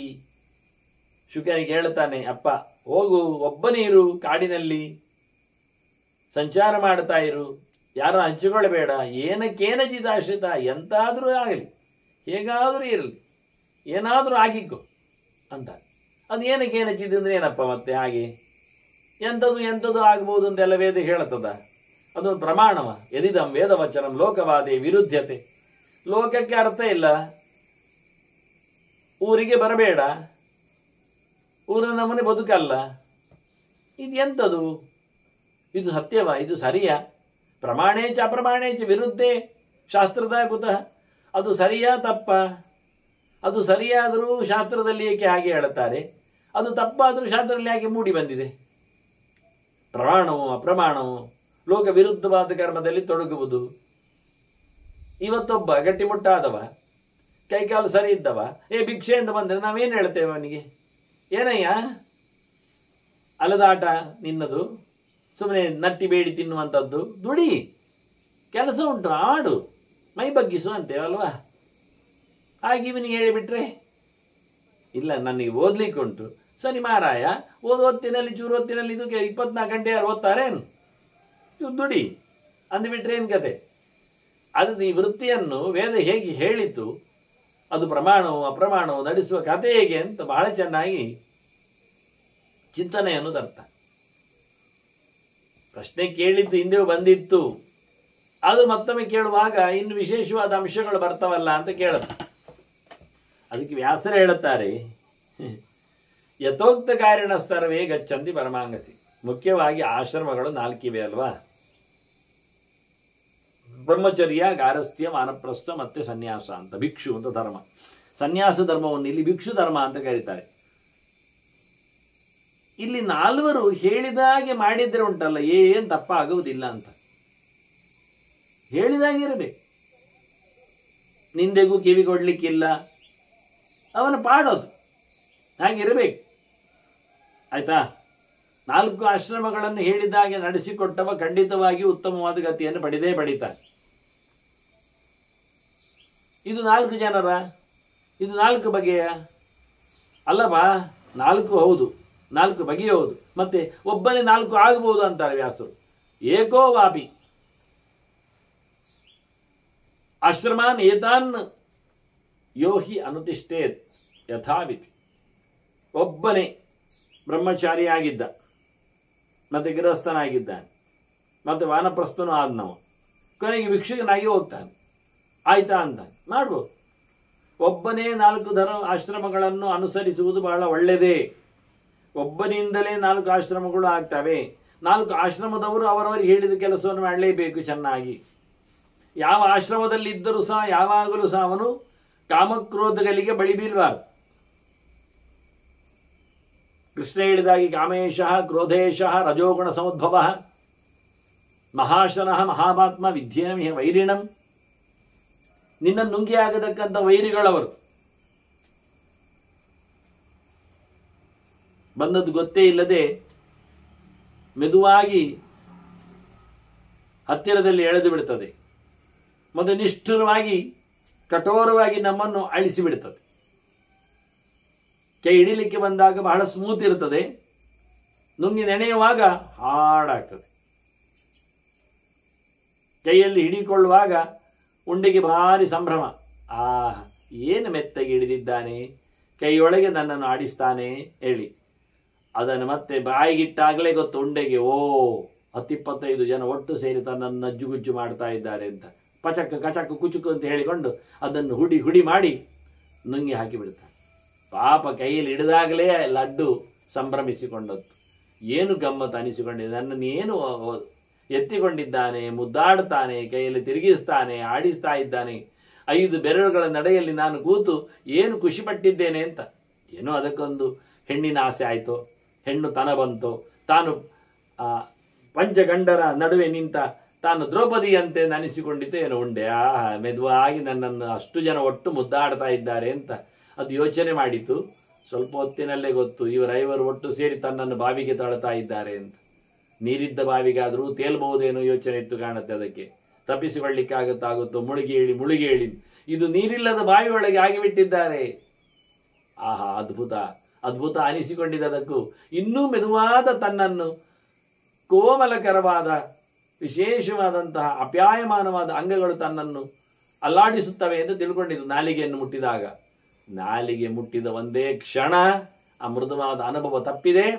10-50 ಜನ ಒಟ್ಟು ಸೇರಿ ಅದನ್ನು ಕರ್ಕುರಂ ಹೇಳಿಕೊಂಡು ನಜ್ಜುಗುಜ್ಜು ಮಾಡಿ ಅದರ ಶೇಪ್ ಔಟ್ ಮಾಡಿ ಸರ್ವನಾಶ. ಹೀಗೆ ಸಮಾಜವು ಸಹ ಬಲ ಅಂತ ಹೇಳಿಕೊಂಡು ಬಹಳ ಚಂದವಾಗಿ ರಾ ಅಂತ ಹೇಳ್ತದೆ, ಮತ್ತೆ ಮುಗಿದೋಗ್ತದೆ, ಸಂಪೂರ್ಣ ನಾಶಕ್ಕೆ ಕಾರಣ ಆಗ್ತದೆ. ಹಾಗಾಗಿ ಹೇಳುತ್ತಾನೆ ಬಹಳ ಚೆನ್ನಾಗಿ, ಯಾವುದೇ ನೆಲೆಯಲ್ಲಿಯೂ ಸಹ ನೆಲೆಗೊಳ್ಳದೆ ಒಬ್ಬನೇ ಇದ್ದಾಗ ಇದು ಯಾರ ಪಾಡುಗಳು ಬಾರದೇ ಇದ್ದು ಆಶ್ರಮಗಳನ್ನು ನಡೆಸಲಿಕ್ಕೆ ಬರ್ತದೆ. ಹಾಗಾಗಿ ಕಾಮದ್ವೇಷಗಳಿಗೆ ಬಲಿಯಾಗದೆ ಅಕಾಮದ್ವೇಷ ಸಂಯುಕ್ತ ಸಪರತ್ರ ಮಹೀಯತೆ, ಅವನು ಉತ್ತಮವಾದ ಲೋಕವನ್ನು ಪಡೆಯಲಿಕ್ಕೆ ಸಮರ್ಥನಾಗ್ತಾನೆ. ಇಲ್ಲಿ ಸೋಲದೇ ಇದ್ದಾಗ, ಸೋಲಿಸದೇ ಇದ್ದಾಗ, ಈ ರೀತಿಯಾಗಿ ಒದಗಿದಾಗ. ಇದು ಒಂದು ದೃಷ್ಟಿಯಿಂದ ನಮ್ಮ ಇದನ್ನು ಏಣಿ ಅಂತ ಹೇಳುವನ ಹಾಗೆ ಮಾಡುವ. ಇದೊಂದು ಹತ್ತುವ ಕತೆ ದೇವರೆಡೆಗೆ. ಇದರಲ್ಲಿ 4 ಅಂತಸ್ತುಗಳು, 4 ಪೀಠ, 4 ಕಾಲುಗಳು, ಇದಕ್ಕೆ 4 ಕಡ್ಡಿಗಳು, ಅಡ್ಡಗಡ್ಡಿಗಳು. ಹಾಗಾಗಿ ಇದು ಸ್ಟೇರ್ ಕೇಸ್ ಇದ್ದಾಗೆ. ಚತುಷ್ಪದೀ ನಿಶ್ರೇಣಿ ಬ್ರಹ್ಮಣಿಯೇಶ ಪ್ರತಿಷ್ಠಿತ. ಇದು ವೇದದಲ್ಲಿ ಶಾಸ್ತ್ರದಲ್ಲಿ ಹೇಳಲ್ಪಟ್ಟದ್ದು. ಭಗವಂತನೆಡೆಗೆ ಸಾಗಲು ಬೇಕಾಗಿರ್ತಕ್ಕ ಮೆಟ್ಟಿಲುಗಳು. ಮೇಲಕ್ಕೆ ಮೆಟ್ಟಿಲುಗಳನ್ನು ತಪ್ಪಿಸಿ ಹಾರಬಾರದು ಅಂತ ಇಲ್ಲ. 4 ಮೆಟ್ಟಲನ್ನು ಮೆಟ್ಟಿಕೊಂಡು ಹೋಗಲೇಬೇಕು ಅಂತೂ ಅಲ್ಲ. ಇದೇ ಇಲ್ಲಿ ಗಮನಿಕೆ ಇದೆ. ಆದ್ರಿಂದ ಯದಾ ಆಶ್ರಿತ್ಯ ನಿಶ್ರೇಣಿ ಬ್ರಹ್ಮಲೋಕ್ಯ ಮಹೀಯತೆ. ಏಣಿಗೆ ಹತ್ತು ನೀನು, ಮತ್ತೆ ನೋಡು ಮುಂದಿಡ್ತೀಯ ಹೆಜ್ಜೆ, ಅಲ್ಲೇ ಇರ್ತೀಯ, ಆಗಲಿ ಒಂದಾದ್ರೂ ಹೆಜ್ಜೆಯಲ್ಲಿ ಇರು. ಬ್ರಹ್ಮಚರ್ಯ ಎನ್ನುವುದೊಂದು ಮೆಟ್ಟಿಲು, ಅಲ್ಲಿಂದ ಗಾರಸ್ಥೆ ಎನ್ನುವುದೊಂದು ಮೆಟ್ಟಿಲು, ವಾನಪ್ರಸ್ಥೆ ಎನ್ನುವುದೊಂದು ಮೆಟ್ಟಿಲು, ಭಿಕ್ಷು ಧರ್ಮ ಎನ್ನುವುದೊಂದು ಕೊನೆಯ ಮೆಟ್ಟಿಲು. ಇಲ್ಲಿಗೆ ಹೋಗಿಯೇ ದೇವರೆಡೆಗೆ ಹೋಗ್ಬೇಕು ಅಂತಿಲ್ಲ. ಯಾವ ಮೆಟ್ಟಲು ಹತ್ತಿದ್ರು ಭಗವಂತನೆಡೆ ಸಾಗ್ಲಿಕ್ಕೆ ಬರ್ತದೆ. ಒಟ್ಟು ಮೆಟ್ಟಲಿಗೆ ಹತ್ತು, ಕಾಲಿಡು, ಬಾ ಅಂತ. ಇದನ್ನು ಆಶ್ರಯಿಸಿಕೊಂಡ್ರೆ ವೇದದಲ್ಲಿ ಹೇಳಿದ ಧರ್ಮವನ್ನು ಮಾಡಿದಾಗಾಗಿ ವೇದೋಕ್ತನಾದ ಭಗವಂತನೆಡೆಗೆ ಸಾಗಲಿಕ್ಕೆ ಬರ್ತದೆ, ಸಾಗಿ ಪೂರ್ಣನಾಗಲಿಕ್ಕೆ ಬರ್ತದೆ, ತನ್ನ ಸ್ವಂತತನವನ್ನು ಪಡೀಲಿಕ್ಕೆ ಆಗ್ತದೆ, ವಿಕಾರವನ್ನು ಕಳ್ಕೊಳ್ಳಿಕ್ಕೆ ಬರ್ತದೆ, ನಿಶ್ಚಲವಾದ ಸ್ಥಾನವನ್ನು ಪಡೀಲಿಕ್ಕೆ ಅವಕಾಶ ಸಿಗ್ತದೆ ಅಂತ. ಈ ಎಲ್ಲ ಅರ್ಥಗಳು ಬ್ರಹ್ಮಲೋಕ ಶಬ್ದದಲ್ಲಿ ಉಂಟು. ಹೌದಾಯ್ತು, ನಾನು ಕಲೀಲಿಕ್ಕೆ ಹೋಗ್ತೇನೆ, ಬ್ರಹ್ಮಚಾರಿ ಆಗ್ತೇನೆ, ಹಾಗಾದ್ರೆ ಅದನ್ನೇ ದೊಡ್ಡ ಸಂಗತಿ ಆದರೆ ಅದು ಯಾವಾಗ ಕಲಿಯುವುದಲ್ವ? ಸಾಯುವ ಮುಂಚೆ ಒಂದು ಕಲಿತು ಬಿಡುವ, ಅಷ್ಟರವರೆಗೆ ಕುಣಿತು ಬಿಡುವ. ಅದಕ್ಕೆ ಹೇಳ್ತಾರೆ, ಅದಲ್ಲಪ್ಪ, ನಿನಗೆ ಎಷ್ಟು ಆಯುಷ್ಯ ಉಂಟು? ಒಂದು 100 ಇರಲಿ. ಹಾಗಾದರೆ ಮೊದಲ 25 ವರ್ಷ ಅದಕ್ಕೆ ಕೊಡು ಅಂದರು, ಅಧ್ಯಯನಕ್ಕೆ ಕೊಡು. ನೀನು 100 ವರ್ಷ ಬದುಕುತ್ತಾಗಿದ್ದರೆ 25 ವರ್ಷ ಬೋದು. ಆಯುಷಸ್ತು ಚತುರ್ಭಾಗಂ ಬ್ರಹ್ಮಚಾರಿ ಅನಸೂಯಕಃ. ಆಗ ಏನು ವಿಷಯದ ಬಗ್ಗೆಯೂ ಗಮನಕ್ಕೆ ಬೇಡ, ಯಾರ ಎತ್ತರದ ಬಗ್ಗೆಯೂ ಗಮನಿಸ್ಲಿಕ್ಕೆ ಹೋಗಬೇಡ, ಯಾರನ್ನು ತಾನು ಬಗ್ಗು ಬಡಿಬೇಕು ಅಂತ ಹೇಳಿಕೊಂಡು ನಿಲ್ಲಿಕ್ಕೆ ಬರಬೇಡ. ಏನು ಶುದ್ಧವಾದಂತಹ ಅಂತರಂಗದಿಂದ 25 ವರ್ಷ 100ಕ್ಕೆ ಕಾಲು ಭಾಗ. ಇಲ್ಲ ಇಲ್ಲ ಇಲ್ಲ, ನಾನು 80 ವರ್ಷ ಬದುಕೋದು. ಆಯ್ತು ಮಾರೆ, ಹಾಗಾದ್ರೆ 20 ವರ್ಷ ಕಲಿ. ಈ ರೀತಿಯಾಗಿ 1/4 ಅದು ಭಾಗ ಬ್ರಹ್ಮಚರ್ಯಕ್ಕೆ, ಅಧ್ಯಯನಕ್ಕೆ, ಕಲೀಲಿಕ್ಕೆ, ವೇದಗಳ ಶಾಸ್ತ್ರಗಳ ಅನುಸಂಧಾನಕ್ಕೆ ಅವರು ಹೇಳ್ತಾರೆ. ಇವತ್ತು ನಮ್ಮದು ಯಾವ ಹೊತ್ತುಗಳು ಇಲ್ಲ ಇದಕ್ಕೆ ಮೀಸಲಿಟ್ಟ ಹಾಗೆ ಕಾಣುವುದಿಲ್ಲ. ಆ ಹೇಳಿದ 4ನೇ 1 ವರ್ಷ ಅದು ವೃತ್ತಿಪರವಾದ ಕೋರ್ಸುಗಳಿಗೆ ಹೋಗಿರ್ತದೆ. ಅಲ್ಲಿಂದ ಹೊರಟು ಬಂದವ ಕೆಲಸಕ್ಕೆ ನಿಂತು ದುಡ್ಡನ್ನು ಎಣಿಸ್ಲಿಕ್ಕೆ ಶುರು ಮಾಡ್ತಾನೆ. ಇವರು ಹೇಳಿದ್ದು ನಂತರದ ಕತೆ, ಮೊದಲ ಕತೆ. ಆಯುಷ್ಯದ ಆರಂಭದ ಅಂಶಗಳು ಅದು ಭಗವಂತನ ಎಚ್ಚರಕ್ಕೆ ಸಂಬಂಧಪಟ್ಟಕ್ಕೆ ಅಧ್ಯಯನಕ್ಕೆ ಮೀಸಲಿರಬೇಕು. ಈ ರೀತಿಯಾಗಿ ಇದನ್ನೆಲ್ಲಿ ಕಲಿಯುವುದೆಲ್ಲಿ ಕೆಲವು ಗುರವ್ವ, ಗುರುಪುತ್ರೇವ, ಗುರುಗಳಲ್ಲಿ ಹೋಗಿ ಕಲಿಬೇಕು. ಗುರುಗಳ ವಯಸ್ಸಾದವರಾದರೆ ಇರ್ತಾರೆ ಅವರು ಗುರುಕುಲದಲ್ಲಿ, ಅವ್ರ ಮಗನಲ್ಲಿ ಕಲಿಬೇಕು. ವಯಸ್ಸಾಗದಿದ್ದರೂ ಸಹ ಮಗನಿಗೆ ವಯಸ್ಸಾಗಿದ್ರೆ ಅವನಲ್ಲಿ ಕಲಿಯುವುದು. ಅಂದರೆ ಸೀನಿಯರ್, ಸಣ್ಣವ ಅಲ್ಲ ಅಂತಾದರೆ, ಹೇಳಿಕೊಳ್ಳಿಕ್ಕೆ ಬರ್ತಾ ಆದರೆ ಗುರುಗಳಲ್ಲಿ ಅಲ್ಲಾದರೂ ಗುರು ಮಗನಲ್ಲಿ ಆದರೂ ಶಿಷ್ಯವೃತ್ತಿಯನ್ನು ಸಂಪಾದನೆ ಮಾಡಬೇಕು. ಕೆಲವೊಮ್ಮೆ ಗುರುಗಳು ಹೇಳಿಕೊಡ್ತಾರೆ, ಕೆಲವೊಮ್ಮೆ ಗುರುಪುತ್ರನು ಅದಕ್ಕೆ ಸೇರ್ತಾನೆ ಹೇಳಿಕೊಳ್ಳಿಕ್ಕೆ. ಹೀಗಾಗಿ ಗುರವ್ವ ಗುರುಪುತ್ರೇವ ಅಂತೇಳಿ ಎರಡನ್ನೂ ಸಹ ಗಮನಕ್ಕೆ ತಂದಿದ್ದಾರೆ. ಕೆಲವೊಮ್ಮೆ ಗುರುಗಳು ಸಂಚಾರಕ್ಕೆ ಹೋಗ್ತಾರೆ, ಕೆಲವೊಮ್ಮೆ ಸಾಧನೆಯಲ್ಲಿ ನಿಲ್ತಾರೆ ಬಹಳ ಸಮಯದವರೆಗೆ, ದೀರ್ಘಕಾಲದವರೆಗೆ. ಇಂಥ ಹೊತ್ತಿನಲ್ಲಿ ಗುರುಪುತ್ರ ಡೀಲ್ ಮಾಡ್ತಾನೆ. ಹಾಗೆ ಗುರವ್ವ ಗುರುಪುತ್ರೇವ ವಸೇತ್ ಧರ್ಮಾರ್ಥ ಕೋವಿದ. ಬಹಳ ಚಂದವಾಗಿ ವಿಷಯಗಳನ್ನು ಅನುಸಂಧಾನ ಮಾಡಿಕೊಳ್ಳಿಕ್ಕೋಸ್ಕರ ಧರ್ಮಶಾಸ್ತ್ರಾರ್ಥ ಕೋವಿದ ಅಂತ ಅರ್ಥ. ಧರ್ಮಾರ್ಥ ಅಂದರೆ ಹೇಗೆ ರಿಚುವಲ್ಸ್ಗಳು, ನಡೆಗಳು ಇರಬೇಕು ಎನ್ನುವುದರ ಅರಿವನ್ನು ಪಡೆದುಕೊಳ್ಳುತ್ತಾನೆ, ಚಿಂತನೆ ಮಾಡುತ್ತಾನೆ. ಹೇಗಿರ್ಬೇಕಲ್ಲಿ ಅವನು? ಜಗನ್ಯಶಾಯಿ ಪೂರ್ವಂ ಸ್ಯಾದುತ್ಥಾಯ ಗುರುವೇಶ್ಮನಿ. ಕೊನೆಗೆ ಮಲಗಬೇಕು, ಮತ್ತೆ ಬೆಳಿಗ್ಗೆ ಬೇಗ ಏಳಬೇಕು. ಏಳುವುದು ಬೇಗ, ಮಲಗುವುದು ತಡ. ಎಲ್ಲರೂ ಮಲಗಿದ ನಂತರ ಮಲಗಬೇಕಾದವನು ಶಿಷ್ಯ, ಎಲ್ಲರಿಗಿಂತ ಮೊದಲು ಏಳಬೇಕಾದವನು ಶಿಷ್ಯ. ಇದನ್ನು ದ್ರೌಪದಿ ಮಾಡ್ತಾ ಇದ್ಲು ಅಂತ ಹೇಳ್ತಾಳೆ. ಪ್ರಥಮಂ ಪ್ರತಿಬುದ್ಧ್ಯಾಮಿ ಚರಮಂ ಸಂವಿಶಾಮಿ ಚ ಅಂತ. ನಾನು ಬೆಳಿಗ್ಗೆ ಬೇಗ ಹೇಳುತ್ತೇನೆ, ರಾತ್ರಿ ಎಲ್ಲರೂ ಮಲಗಿದ್ದಂತ ಮಲಗ್ತೇನೆ. ಎಲ್ಲ ನೋಡಿಕೊಂಡು ಎಲ್ಲವನ್ನು ಚೆನ್ನಾಗಿಸಿಕೊಂಡು ಮತ್ತೆ ನಾನು ನಿದ್ದೆ ಮಾಡುವುದಂತ. ಹಾಗೆ ಬೆಳಿಗ್ಗೆದ್ದು ಎಲ್ಲವೂ ಚೆನ್ನಾಗಿದೆ, ಹಾಗಿದ್ದಾಗಿದೆ ಎನ್ನುವುದನ್ನು ಕನ್ಫರ್ಮ್ ಮಾಡಿಕೊಂಡು ನಾನು ಬೆಳಿಗ್ಗೆಯನ್ನು ಮತ್ತೆ ಸ್ವಾಗತಿಸ್ತಾ ಇದ್ದೆ ಅಂತ.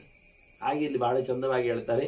ಗುರುಕುಲದಲ್ಲಿ ಇರತಕ್ಕಂಥ ವಿದ್ಯಾರ್ಥಿಯ ಕಥೆ ಹೇಳಿದರೆ ಬೆಳಿಗ್ಗೆ ಬೇಗ ಹೇಳಬೇಕು, ರಾತ್ರಿ ತಡವಾಗಿ ಮಲಗಬೇಕು. ಎಷ್ಟು ಗುರುಗಳು ಮಲಗಿದ ನಂತರ ಮಲಗಬೇಕು, ಗುರುಗಳು ಹೇಳುವ ಮುಂಚೆ ಎದ್ದಿರಬೇಕು. ಯಚ್ಚ ಶಿಷ್ಯೇಣ ಕರ್ತವ್ಯಂ ಕಾರ್ಯಂ ದಾಸೇನ ವಾ ಪುನಃ. ಕೃತಮಿತ್ಯೇವ ತತ್ಸರ್ವಂ ಕೃತ್ವಾ ತಿಷ್ಠೇತ ಪಾರ್ಶ್ವತಃ. ಶಿಷ್ಯನಲ್ಲಿ ಮಾಡ್ಲಿಕ್ಕಿರುವಂಥದ್ದು, ಕೆಲಸಗಾರನಿಂದ ಮಾಡ್ಲಿಕ್ಕಿರುವಂಥದ್ದು ಎನ್ನುವುದೆಲ್ಲ ಬೇರೆ ಬೇರೆ ಏನಾದರೂ ಇದ್ರೂ ಕೆಲಸ ಇವನೇ ಮಾಡಬೇಕು, ಗುರುಗಳ ಸೇವೆ ಅಂತ. ಯಾವುದೇ ಹೇಳಲಿ, ಅದನ್ನು ಆಯಿತು ಅಂತ ಹೇಳಬೇಕು, ಹೋಗಿ ಮಾಡಬೇಕು, ಮಾಡಿ ಗುರುಗಳ ಹತ್ತಿರ ಬರಬೇಕು, ಕಣತಪ್ಪಿಸುವುದಲ್ಲ. ಹೋದವನು ಬರಲೇ ಇಲ್ಲ, ಗುರುಗಳು ತಿಳ್ಕೊಳ್ತಾರೆ ಕೆಲಸ ಮಾಡ್ತಾ ಇದ್ದಾನೆ ಅವನು ಅಂತ. ಇನ್ನೂ ಯಾಕೋ ಬರಲಿಲ್ಲ, ಕಷ್ಟ ಇರಬಹುದು ಅಂತ. ಇವನು ಬರಲೇ ಇಲ್ಲ, ಯಾಕೆ ಇನ್ನೊಂದು ಕೆಲಸ ಹೇಳಿದ್ರೆ ಅವರು ಅಂತ ಸೋಮಾರಿತನ ಇರಲಿಕ್ಕಿಲ್ಲ. ಕೆಲಸವನ್ನು ಆಯಿತು ಅಂತ ಬಂದು ಹೇಳುವ ಸೂಚನೆಯಂತೆ ಬಂದು ಕೂತ್ಕೊಳ್ಳಿಕ್ಕೆ ಹೇಳಲಿಕ್ಕೆ ಉಂಟವ. ಗುರುಗಳ ಹತ್ತಿರ ನಿಲ್ಲಬೇಕಂದ್ರೆ ಎಲ್ಲಿ ಹತ್ತಿರ? ದಕ್ಷಿಣೇನ ಉಪಸಾದಿ ಸ್ಯಾತ್ ಆಹುತೋ ಗುರುಮಾಶ್ರಯ. ಬಲಬದಿಯಲ್ಲಿ ಇರಬೇಕು ಅವರದ್ದು. ಕರೆದಾಗ ಹತ್ತಿರ ಬರಬೇಕು, ಕಾಣುವಂತೆ ಬರಬೇಕು, ಎದುರು ಕೂತ್ಕೊಳ್ಬೇಕು, ಎದುರು ಕೇಳಬೇಕು, ಏನು ಕರೆಸಿಕೊಂಡದ್ದು ಎನ್ನುವುದರ ಬಗ್ಗೆ ಅವರಲ್ಲಿ ಚಿಂತನೆ ಮಾಡಲಿಕ್ಕೋಸ್ಕರ, ಗಮನಗೊಳ್ಳಲಿಕ್ಕೋಸ್ಕರ ಬರಬೇಕು. ಕಿಂಕರ ಸರ್ವಕಾರಿ ಸ್ಯಾತ್ ಸರ್ವಕರ್ಮಸು ಕೋವಿದ. ಗುರುಗಳ ಸೇವಕ, ಗುರುಗಳ ಭೃತ್ಯ, ಅವರ ಕಲಿಯಲಿಕ್ಕೆ ಬಂದ ವಿದ್ಯಾರ್ಥಿ ಎಲ್ಲ ಹೌದು. ಅದು ದಾಸರಂತೆ, ಕೆಲಸದವನಂತೆ ಗುರುಗಳ ಸೇವೆ ಮಾಡಬೇಕು.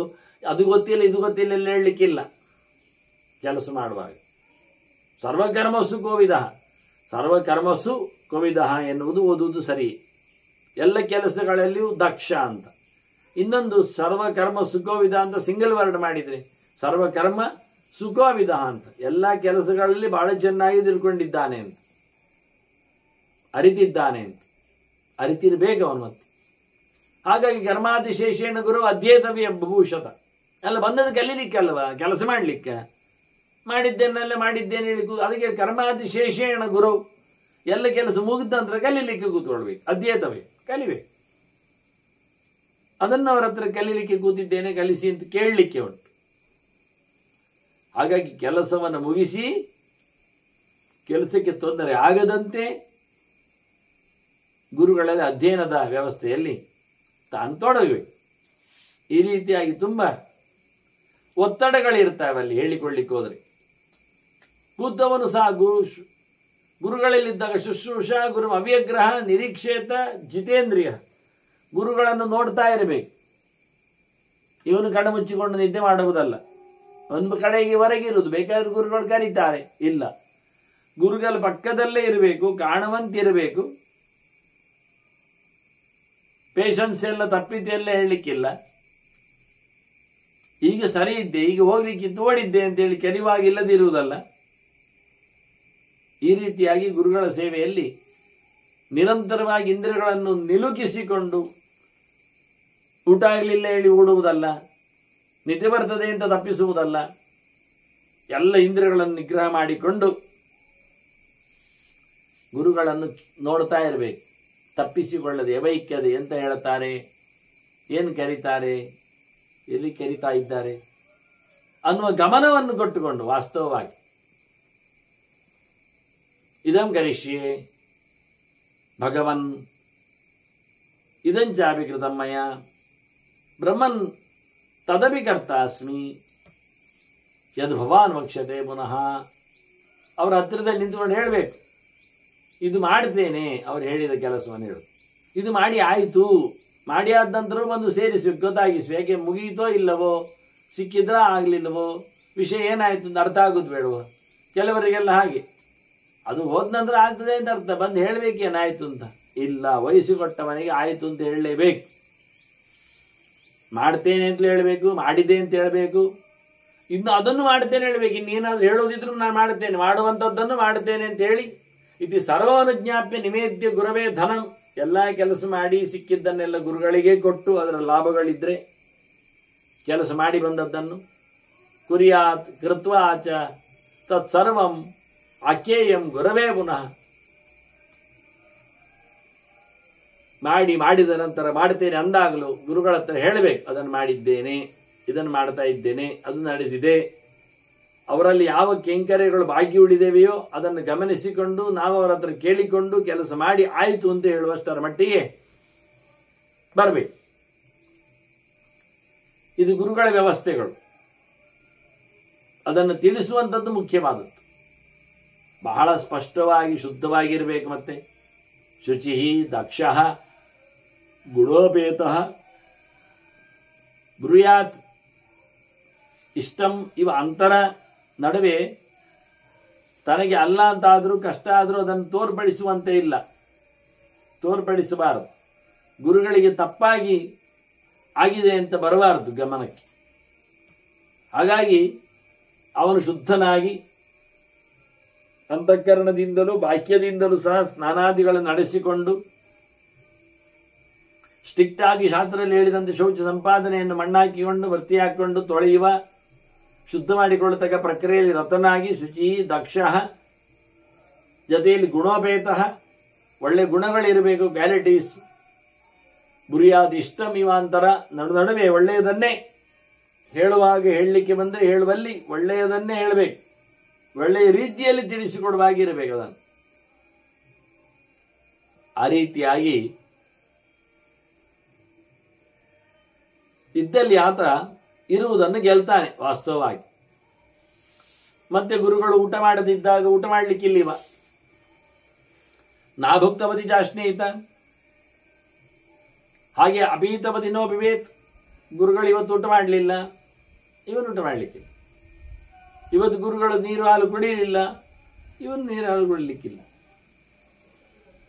ಈ ರೀತಿಯಾಗಿ ಶಿಷ್ಯ ತನ್ನ ಗುರುವಾತ್ಸಲ್ಯದಿಂದಾಗಿ ಗುರುಗಳ ಚರ್ಯೆಯಲ್ಲಿ ತಾನು ಶಾಮೀಲಾಗಿರ್ತಾನೆ. ಯಥೇಷ್ಟವಾಗಿ ಗುರುಗಳ ಉಪಸತ್ತಿಯಲ್ಲಿ ಬಂದವರಿಗೆಲ್ಲ ಊಟೋಪಚಾರಗಳು ಮುಗಿದ್ದಂದ್ರೆ ಇವತ್ತು ಎಲ್ಲಿಕ್ಕೆ, ಅವ್ರು ಕುಡಿದ್ರೆ ಕುಡಿಲಿಕ್ಕೆ. ನಮ್ಮಪ್ಪ ಸುಮಾರು ಸಮಯ ಮನೆಯಲ್ಲೇ ಇದ್ರು, ಕೊನೆ ಹೊತ್ತಿನಲ್ಲಿ ಆರಾಮಿದ್ರು, ಜಪಪೂಜೆ ಪುನಸ್ಕಾರಗಳನ್ನು ಮಾಡ್ತಾ ಇದ್ರು. ಕೃಷ್ಣ ಮಠಕ್ಕೆ ಬಂದು ಹೋಗುವುದು ಸ್ವಲ್ಪ ಕಷ್ಟ ಸಾಧ್ಯ ಆದಾಗ ಬರ್ತಿದ್ರು. ಆದರೂ ಹೆಚ್ಚಾಗಿ ಸಂಜೆ ನಂತರ ಕೆಲವೊಮ್ಮೆ ತೆರಳುವುದು. ಆದರೆ ಹಗಲಿಗೆ ಮನೆಯಲ್ಲಿ ಕೂತವರು ಪಾರಾಯಣ ಜಪ ಎಲ್ಲ ಮಾಡ್ತಾನೆ. ಕೃಷ್ಣ ಮಠದಲ್ಲಿ ಬೆಡಿಯಾಯ್ತಾ ಅಂತ ಕೇಳ್ತಿತ್ತು. ಅದು ಸ್ವಲ್ಪ ಕೊನೆಗೆ ಕಿವಿ ಸ್ವಲ್ಪ ಮೆಲ್ಲಕ್ಕೆ ಕೇಳ್ತಾ ಇತ್ತು. ಹಾಗೆ ಬೆಡಿ ಅಂದರೆ ಇಲ್ಲಿ ಮಹಾಪೂಜೆ ಆದಾಗ, ಕೃಷ್ಣನಿಗೆ ದೊಡ್ಡ ಆರತಿ ಆದಾಗ 2 ದೊಡ್ಡ ಮಟ್ಟಿನಲ್ಲಿ ಶಬ್ದ ಮಾಡ್ತಾರೆ, ಬೆಡಿ ಬಿಡ್ತಾರೆ. ಕದೋಣಿ ಅಂತೇವೆ ಅದಕ್ಕೆ ನಾವು, ಗರ್ನಾಲ್ ಅಲ್ಲ, ಅದಕ್ಕಿಂತ ಪವರ್ಫುಲ್. ಅದು ಕೇಳ್ತದೆ ಮನೆಗೆ, 2-3 ಮೈಲಿಗೆ ಕೇಳ್ತದೆ ಇವತ್ತು ಸಹ. ಹಾಗೆ ತಂದೆ ಗಮನಿಸಿ ಹೇಳ್ತಾ ಇದ್ರು, ಆಯ್ತಾ ಅಲ್ಲಿ ಬಿಡಿ ಆಯ್ತಾ ಅಂತ. ಯಾಕೆ ಅಂದರೆ ಕೃಷ್ಣನಿಗೆ ಸಮರ್ಪಣೆ ಆದರೆ ಮಂಗಳಾರತಿ ಆಗ್ತದೆ, ಬಿಡಿ ಆಗ್ತದೆ, ಆಯಿತು ಅಂತ ಅರ್ಥ. ಮತ್ತೆ ತಾನು ಊಟ ಮಾಡ್ತೇನೆ ಅಂತ. ಕೃಷ್ಣ ಊಟ ಮಾಡದೆ ಸಮರ್ಪಣೆ ಮಾಡಿಸಿಕೊಳ್ಳದೆ ನಾನು ತಿನ್ನುವುದಿಲ್ಲ ಅಂತ ಮನೆಯಲ್ಲಿದ್ದರೂ, ಮನೆಯ ಅಡುಗೆಯಾಗಿದ್ದರೂ, ತನಗೆ ಅಶಕ್ತಿ ಇದ್ದರೂ ಬೇಗ ತಿಂತಿರಲಿಲ್ಲ. ಕೃಷ್ಣನ ಊಟ ಆಗಿ ಅಲ್ಲಿಂದೇನು ಬರುವುದಿಲ್ಲ. ಊಟದ್ದಾಗಲಿ ಉಪಚಾರದ್ದಾಗಲಿ ತೀರ್ಥವಾಗಲಿ ಪ್ರಸಾದವಾಗಿ ಬರುವುದಿಲ್ಲ, ಬರುವಂತಲ್ಲ. ಆದರೂ ಕೃಷ್ಣನ ಪೂಜೆ ಮುಗಿದರೆ, ಅವನ ನೈವೇದ್ಯ ಆದರೆ ಪ್ರಾಣರಿಗೆ ನೈವೇದ್ಯಗಳಾಗ್ತವೆ, ಮುಂದಕ್ಕೆ ತನಗೆ ಊಟ ಮಾಡಲಿಕ್ಕೆ ಅಡ್ಡಿ ಇಲ್ಲ ಅಂತ ಎಲ್ಲಿದ್ದರೂ ಕೃಷ್ಣಾರ್ಪಣ ಬುದ್ಧಿಯಿಂದ ಬದುಕುವ ಈ ದೊಡ್ಡ ಚೇತನಗಳ ಕಥೆಗಳು. ಇದನ್ನು ಗುರುಗಳಲ್ಲಿ ಶಿಷ್ಯ ನೋಡಬೇಕಾದ್ದು. ಅವರು ತಿನ್ನದೆ ತಿನ್ನುವಂತಿಲ್ಲ, ಅವರೇನು ನೀರು ಕುಡಿಯದಿದ್ದರೆ ಇವನು ಕುಡಿಯುವಂತಿಲ್ಲ. ಹಾಗೆ ಗುರುಧರ್ಮ, ಗುರು ಸಮಾನ ಧರ್ಮ ವಾಸ್ತವವಾಗಿ. ಅದು ಮಾತ್ರ ಅಲ್ಲ, ನಾತಿಷ್ಠತೆ ತಥಾ ಸೀತ ನಾಸುಪ್ತೆ ಪ್ರಸಭೇತ ಚ. ಅವ್ರು ಮಲಗಿದ್ದಿದ್ರೆ ಇವನು ಮಲಗಲಿಕ್ಕೆ ಇಲ್ಲ ರಾತ್ರಿ. ಅವರೇನು ಪೂರ್ವಾಲೋಕನದಲ್ಲಿಯೋ ಮತ್ತು ಇನ್ನೊಂದಕ್ಕೂ ಆಚೀಚೆ ಇನ್ನು ಸರೋವರ ಕಟ್ಟೆಯಲ್ಲಿಯೋ ಮತ್ತೊಂದೆಡೆ ಕೂತಿರೋದ್ರೆ ಇವನು ಸುಮ್ಮನೆ ಇರಲಿಕ್ಕೆ ಅವರ ಪಕ್ಕದಲ್ಲಿ ಬಿಟ್ಟು ಹೊತ್ತು ಅವರಿಗೆ ಯಾವುದೇ ರೀತಿಯಾದ ತೊಂದರೆ ಆಗುವಂತೆ ವರ್ತಿಸಲಿಕ್ಕಿಲ್ಲ. ಇವನ ಉತ್ಸವಗಳು, ಇವನ ಸೇವೆಗಳು ಇಲ್ಲ, ನಡೆಯುವುದಲ್ಲ. ಹಾಗಾಗಿ ಗುರುಗಳಿಗೆ ಕೂತರೆ ಕೂತ್ಕೊಳ್ಳಿಕ್ಕೆ, ಎದ್ದರೆ ಏಳಲಿಕ್ಕೆ, ಉಂಡರೆ ಉಣ್ಲಿಕ್ಕೆ, ತಿಂದರೆ ತಿನ್ನಲಿಕ್ಕೆ, ಕುಡಿದರೆ ಕುಡಿಲಿಕ್ಕೆ, ಮಲಗಿದರೆ ನಿದ್ದೆ ಮಾಡಲಿಕ್ಕೆ, ಇಲ್ಲಾದ್ರೆ ಇಲ್ಲ. ಮತ್ತೆ ಗುರುಗಳನ್ನು ಕಾಲಿ ಹಿಡಿದು ನಮಿಸಬೇಕು. ಅದು ಹೆಚ್ಚು ಜನರಿಗೆಲ್ಲ ಈ ಅಭಿವಾದನ ನಮಸ್ಕಾರದ ತಂತ್ರಾಂಶಗಳು ಗೊತ್ತಿಲ್ಲ. ನಾನು ಅದನ್ನು ಸಂಧ್ಯಾ ಸಮೀಕ್ಷೆಯಲ್ಲಿ ಕೊಟ್ಟಿದ್ದೇನೆ ಅನೇಕ ಪ್ರಮಾಣಗಳಿಂದ. ಮುದ್ರಾ ಸಮೀಕ್ಷೆಯಲ್ಲಿ ಅದನ್ನು ತೋರಿಸಿಕೊಟ್ಟಿದ್ದೇನೆ, ಅಭಿವಾದನ ಮುದ್ರೆ ಏನು ಅಂತ. ನಿಜವಾಗಿ ಸಂಧ್ಯಾ ವಂದನೆ ಕೊನೆಯಲ್ಲಿ ಮುದ್ರೆಯನ್ನು ಹೇಳುತ್ತಾರೆ. ನಮ್ಮ ಎರಡು ಕಿವಿಗಳನ್ನು ನಾವು ಮುಟ್ಟಿಕೊಳ್ಳುವುದು ಬಲ ಎಡೆಗೆ ಸಮಾನವಾಗಿ. ಅಂದರೆ ನಾನು ಗುರುಗಳಿಂದ ಕೇಳಿಕೊಂಡಿದ್ದೇನೆ ಎನ್ನುತಕ್ಕಂಥ ನೆನಪನ್ನು ಮಾಡಿಕೊಳ್ಳುವುದು. ಆನಂತರ ಎದುರಿದ್ದ ಗುರುಗಳ ಕಾಲನ್ನು ಮುಟ್ಟುವುದು. ಅದು ಹೇಗೆ ಕೇಳಿದರೆ, ನಮ್ಮ ಬಲಕೈಯಿಂದ ಎದುರು ನಿಂತ ಗುರುಗಳ ಬಲಕಾಲನ್ನು, ನಮ್ಮ ಎಡಕೈಯಿಂದ ಎದುರು ನಿಂತ ಗುರುಗಳ ಎಡಕಾಲನ್ನು ನಾನು ಕಿವಿಯಿಂದ ಗುರುಗಳಿಂದ ಪಾಠ ಕೇಳಿದ್ದೇನೆ ಎನ್ನುವ ನೆನಪು ಮಾಡಿಕೊಂಡು, ಹಾಗೆ ಮುಟ್ಟುವಾಗ ಸ್ಟ್ರೈಟ್ ಇರ್ತದೆ ಕೈಗಳು, ಕಿವಿ ಮುಟ್ಟುವಾಗ, ಎದುರು ನಿಂತ ಗುರುಗಳ ಪಾದ ಮುಟ್ಟುವಾಗ ರಿವರ್ಸ್ ಇರ್ತದೆ, ಕ್ರಾಸ್ ಆಗ್ತದೆ. ಹ್ಯಾಂಡ್ಸ್ಗಳು ಕ್ರಾಸಿನ ಮೂಲಕ ಏನಾಗ್ತದೆ, ಎದುರು ನಿಂತ ಗುರುಗಳ ಬಲಕಾಲನ್ನು ಬಲಕೈ ಮುಡುತ್ತದೆ, ಎಡಕಾಲನ್ನು ಎಡಕೈ ಮುಡುತ್ತದೆ. ಇವ್ರು ಹೇಳ್ತಾರೆ, ಉತ್ತಾನಾಭ್ಯಾಂಚ ಮಾಣಿಭ್ಯಾಂ, ಮೇಲ್ಮುಖವಾದ ಕೈಗಳಿಂದ ಅವರ ಪಾದವನ್ನು, ಪಾದದ ಅಡಿಯಲ್ಲಿ ಇದು ಪಾದದ ಮೇಲೆ, ಅದಕ್ಕೋಸ್ಕರ ಮೇಲ್ಮುಖವಾದ ಕೈಗಳಿಂದ ಮೇಲಕ್ಕೆ. ಪಾದವು ಅಸ್ಯ ಮೃದು ಸ್ಪೃಶೇತ್, ಮೆಲ್ಲಕ್ಕೆ ಮುಟ್ಟಬೇಕು. ಮತ್ತೆ ಗುದ್ದಿಕೊಂಡಾಗಿ, ಒತ್ತಿಕೊಂಡಾಗಿ, ಗಾಯ ಆಗುವ ಹಾಗೆ, ನೋವಾಗುವ ಹಾಗೆ, ಸಂಕಟ ಪಡಿಸುವ ಹಾಗೆ, ಅವ್ರು ಕಾಲು ಜಾಡಿಸುವಂತೆ, ಬಿದ್ದೋಗುವಂತೆ ಎಲ್ಲ ಗರ್ವವನ್ನು ತೋರಿಸಿಕೊಂಡಲ್ಲ, ಗೌರವವನ್ನು ತೋರಿಸಿಕೊಂಡು ಮಾಡಲಿಕ್ಕೆ. ದಕ್ಷಿಣಂ ದಕ್ಷಿಣೇನೈವ ಸವ್ಯಂ ಸವ್ಯೇನ ಪೀಡೆಯತ್. ಎಡಕಾಲನ್ನು ಎಡಕೈಯಿಂದ, ಬಲಕಾಲನ್ನು ಬಲಕೈಯಿಂದ ಎದುರಿದ್ದ ಗುರುಗಳ ಪಾದವನ್ನು ಆತ ಮುಟ್ಟಬೇಕು ಮೃದುವಾಗಿ. ಈ ಗೆರೆಯನ್ನು ನಾನು ಸಂಧ್ಯಾಸ್ತ ಭಿಕ್ಷೆಯಲ್ಲಿ ಆವತ್ತೇ ಆಗಿ ತೋರಿಸಿಕೊಟ್ಟಿದ್ದೇನೆ. ವೇದವ್ಯಾಸರೇ ಹೇಳಿಕೊಟ್ಟದ್ದು ಗುರುಗಳ ನಮಸ್ಕಾರದ ಕಥೆ ಹೇಗೆ ಅಂತ. ಅಭಿವಾದ್ಯ ಗುರುಂ ಬ್ರೂಯಾತ್ ಅಧೀಶ್ವ ಭಗವನ್ನಿ. ಹೀಗೆ ಚೆನ್ನಾಗಿ ನಮಸ್ಕಾರ ಮಾಡಿ ಗುರುಗಳ ಹತ್ರ ಹೇಳಬೇಕು, ಗುರುಗಳೇ ಪಾಠ ಮಾಡಿ ಅಂತ. ಅಧೀಶ್ವ ಭಗವನ್ ಬ್ರಹ್ಮೇತಿ, ನನಗೆ ದೇವರ ಬಗ್ಗೆ ಹೇಳಿಕೊಡಿ ಸ್ವಾಮಿ, ಕಲಿಸಿಕೊಡಿ ಅಂತ ಕೇಳಲಿಕ್ಕೆ. ಹೀಗೆ ಕೇಳುವ ನಿಯಮಗಳು ಇಂಥದ್ದು ಅನೇಕನೇ ಇದು, ಒಂದಲ್ಲ. ಏಕೆ ಚಿನ್ನಿಯಮ ಏನೋಕ್ತ ನಿಯಮ ಬ್ರಹ್ಮಚಾರಿಣ, ಗ್ಯಾರಂಟಿ ಮಾಡಬೇಕಾದ ನಿಯಮಗಳು ಕಂಡಾಬಟ್ಟೆ ಬ್ರಹ್ಮಚಾರಿಗಳಿಗೆ ಉಂಟು ಶಾಸ್ತ್ರದಲ್ಲಿ. ನಿಯಮೇನು ಉಕ್ತ, ತಪ್ಪಿಲ್ಲದೆ ಬಿಡದೆ ಬಿಡಲಾರದೆ ಹೇಳಿದ ಕಂಪಲ್ಸರಿ ಅಂತ ಹೇಳಿದ ಅನೇಕ ನಿಯಮಗಳು ಬ್ರಹ್ಮಚಾರಿಗಳಿಗಿವೆ. ತಾನು ಸರ್ವಾನ್ ಅನುಗ್ರಹಣೀಯಾತ್, ಎಲ್ಲವನ್ನು ಮಾಡಬೇಕು, ಎಲ್ಲವನ್ನು ಮಾಡ್ತಾ ಇರಬೇಕವ, ಬಿಡ್ಲಿಕ್ಕಿಲ್ಲ, ಬಿಡಬಾರ್ದವ. ವಾಸ್ತವವಾಗಿ ಭವೇಚ್ಛ ಅನಪಗೋ ಗುರುಹು, ಗುರುಗಳ ಹತ್ತಿರದಲ್ಲಿ ಇರಬೇಕು, ದೂರ ಹೋಗಲಿಕ್ಕಿಲ್ಲ. ಗುರುಗಳಿಗೆ ಹೇಳದೆ ಅಲ್ಲಿಂದ ಕದಲಬಾರ್ದವ, ದೂರಕ್ಕೆಲ್ಲ. ಕಣ್ಣಿಗೆ ಕಾಣುವಂತೆ, ಕೈಗೆ ಸಿಗುವಂತೆ, ಹತ್ತಿರದಲ್ಲಿ ಸಮೀಪದಲ್ಲೇ ಗುರುಗಳ ಸೇವೆಗಾಗಿ ಅವ ನಿಂತಿರಬೇಕು, ಅವಿದ್ದಿರಬೇಕು. ಮತ್ತೆ ಕೆಲವೆಲ್ಲ ನಿಯಮಗಳುಂಟು ಹೇಳಿದಾಗ, ಕೆಲವು ನಿಯಮಗಳಲ್ಲಿ ಇದೆಲ್ಲ ಉಂಟಲ್ಲ, ಬ್ರಹ್ಮಚಾರಿಗೆ ನಿಷೇಧವಾದವುಗಳು, ತಾಂಬೂಲ ಭಕ್ಷಣ ಇಲ್ಲ ಅಂತ ಉಂಟು. ಗುರುಗಳು ತಿನ್ನಬಹುದು, ಇವನೇ ಮಡಿಸಿಕೊಟ್ಟಿರಬಹುದು. ಗುರುಗಳೇ ನಿಮಗೊಂದು ಕೊಟ್ಟಿದ್ದೇನೆ, ನಾನೊಂದು ತಿಂದು ಬಿಡ್ಲಾ, ಅದೆಲ್ಲ ಆಗೋದಿಲ್ಲ. ಹಾಗೆ ಯಾಸ್ತು ಗಂಧಾನ್ ರಸಾನ್ವಾಪಿ ಬ್ರಹ್ಮಚಾರಿ ನ ಸೇವತೆ ಸೇವೇತ ತಾನ್ ಸಮಾವೃತ್ ಇತಿ ಧರ್ಮಸ್ಯ ನಿಶ್ಚಯ.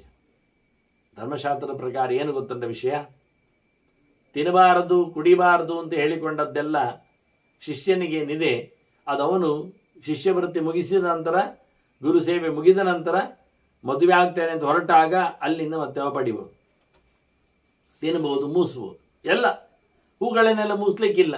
ಬ್ರಹ್ಮಚಾರಿ ಆದವ ಒಳ್ಳೆ ಅದರ ಪರಿಮಳ ಆಸ್ವಾದನೆ ಮಾಡಿಕೊಂಡು ಹಾ ಹಾ ಹೇಳಿಕೊಂಡು ನೆತ್ತಿಗೆ ಅಡರಿ, ಅದು ಯಾವುದೋ ಒಂದು ರೀತಿಯಾದ ಕಾಮೋತ್ತೇಜಕವಾಗಿ ಕೊನೆಗೆ ಅದಕ್ಕೆ ಯಾವುದೇ ಹೂಗಳ ಪರಿಮಳ, ಯಾವುದೇ ಪುಷ್ಪಗಳ ಅಲಂಕಾರ, ಯಾವುದೇ ವಸ್ತುಗಳ ಸ್ವೀಕಾರ, ಇದು ಯಾವುದನ್ನು ಮಾಡಲಿಕ್ಕಿಲ್ಲದೆ ಇರತಕ್ಕಂಥ ನಿಯಮಗಳು ಖಂಡಾಬಟ್ಟೆ ಇವೆ ಬ್ರಹ್ಮಚಾರಿಗೆ.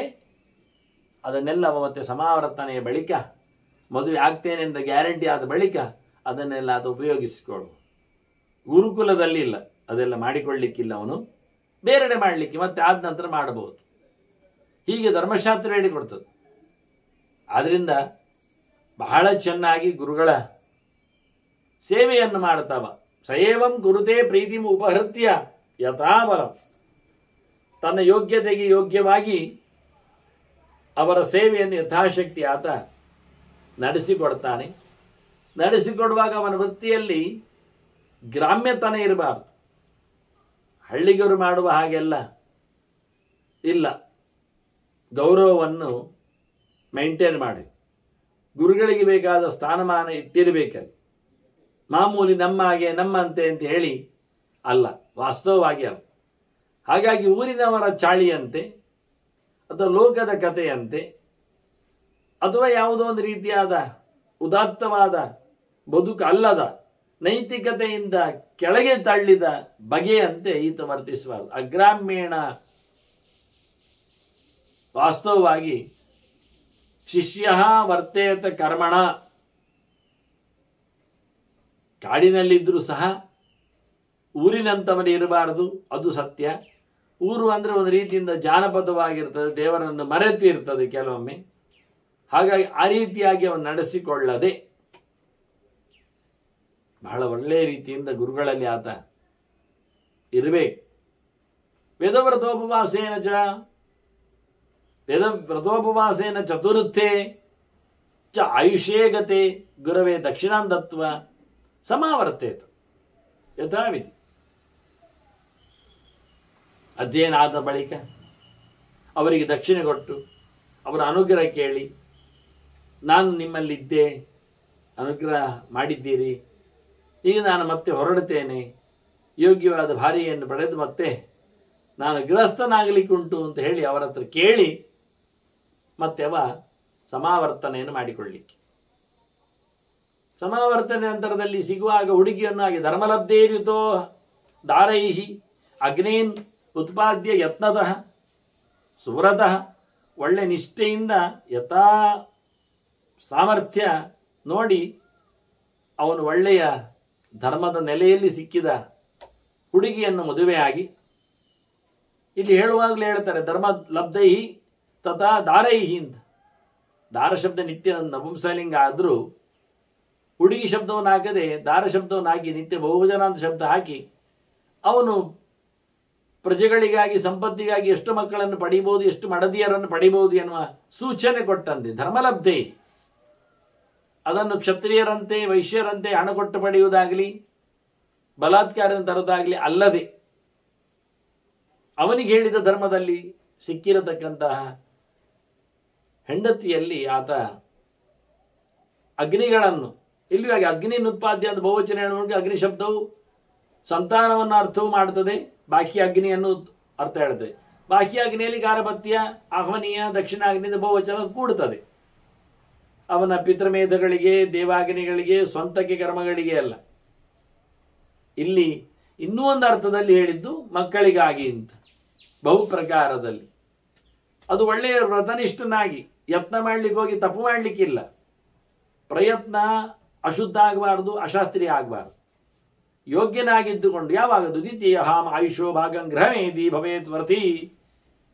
ಆಯುಷ್ಯದ 2ನೇ ಭಾಗ 80 ಆಗಿದ್ರೆ 20ರ ನಂತರದಲ್ಲಿ 40ರವರೆಗೆ, 100 ಆಗಿದ್ರೆ 25ರ ನಂತರ 50ರವರೆಗೆ ಅಂತ ಅರ್ಥ. ಮತ್ತೆ 2ನೇ ಭಾಗವನ್ನು ಗೃಹಮೇಧಿಯಾಗಿ ಎಲ್ಲಿರ್ಬೇಕು, ಗೃಹೇ ವಸೇತ್ ಅಂತಾರೆ. ಗೃಹಮೇಧಿ ಅಂದಿದ್ದಾನೆ, ಗೃಹಸ್ಥನಾಗಿದ್ದಾನೆ, ಎಲ್ಲ ಊರು ತಿರುಗ್ತಾ ಇದ್ದಾನೆ, ಮನೆಯಲ್ಲಿ ಇಲ್ಲ. ಯಾರಾದ್ರೂ ಬಂದ್ರೆ ಬಾಗಿಲು ನೋಡ್ಬೇಕು, ಆಗಲ್ಲ. ಮನೆ ಮಾಡ್ತೇವ, ಮನೆಯಲ್ಲಿ ಗೃಹಸ್ಥನಾದ್ರೆ ಓಡಾಡುವುದಲ್ಲ, ಅಲ್ಲೇ ಆ ಮನೆಯಲ್ಲಿ ಕೂತ್ಕೊಳ್ಳಿಕ್ಕೆ ಒಂದು ನಿಯಮ ಉಂಟು. ಎಷ್ಟು ಏನು ಅಂತ, ಕುಸೂಲ ಧಾನ್ಯ ಪ್ರಥಮ ಕುಂಭಧಾನ್ಯಸ್ತು ಅನಂತರಂ. ಒಬ್ಬ ಎಷ್ಟು ಒಟ್ಟು ಮಾಡಿ ಇಟ್ಕೊಳ್ಬಹುದು ಅಂದ್ರೆ ಕುಸೂಲ ಧಾನ್ಯ ಅಂದ್ರೆ ಒಂದು ಮುಡಿ ಅಂತ ಅರ್ಥ. ಒಂದು ಮುಡಿ ಅಕ್ಕಿಯನ್ನು ಇಟ್ಕೊಳ್ಬಹುದು ಮನೆಯಲ್ಲಿ. ಒಂದು ಮುಡಿ ಅಂದ್ರೆ 42 ಸೇರು ಇಟ್ಕೊಳ್ಳಿ. 42 ಸೇರು ಅಂದ್ರೆ ಹೆಂಡತಿ ಮಕ್ಕಳಿಗೆ 1 ತಿಂಗಳಿಗೆ ಬರಲಿಕ್ಕೆ ಅಂತ ಅರ್ಥ ಅವನು ಹೇಳುದು. ಒಂದೊಂದು ಊಟ 2 ಊಟ ಅಷ್ಟು ಮಹಾ ಜಾಸ್ತಿ ಇಲ್ಲ. ಕೆಲವು ದಿವಸ ರಜೆ, ತಿಂಗಳಲ್ಲಿ 2 ಏಕಾದಶಿ ಬರ್ತದೆ, ಊಟವೇ ಇಲ್ಲ.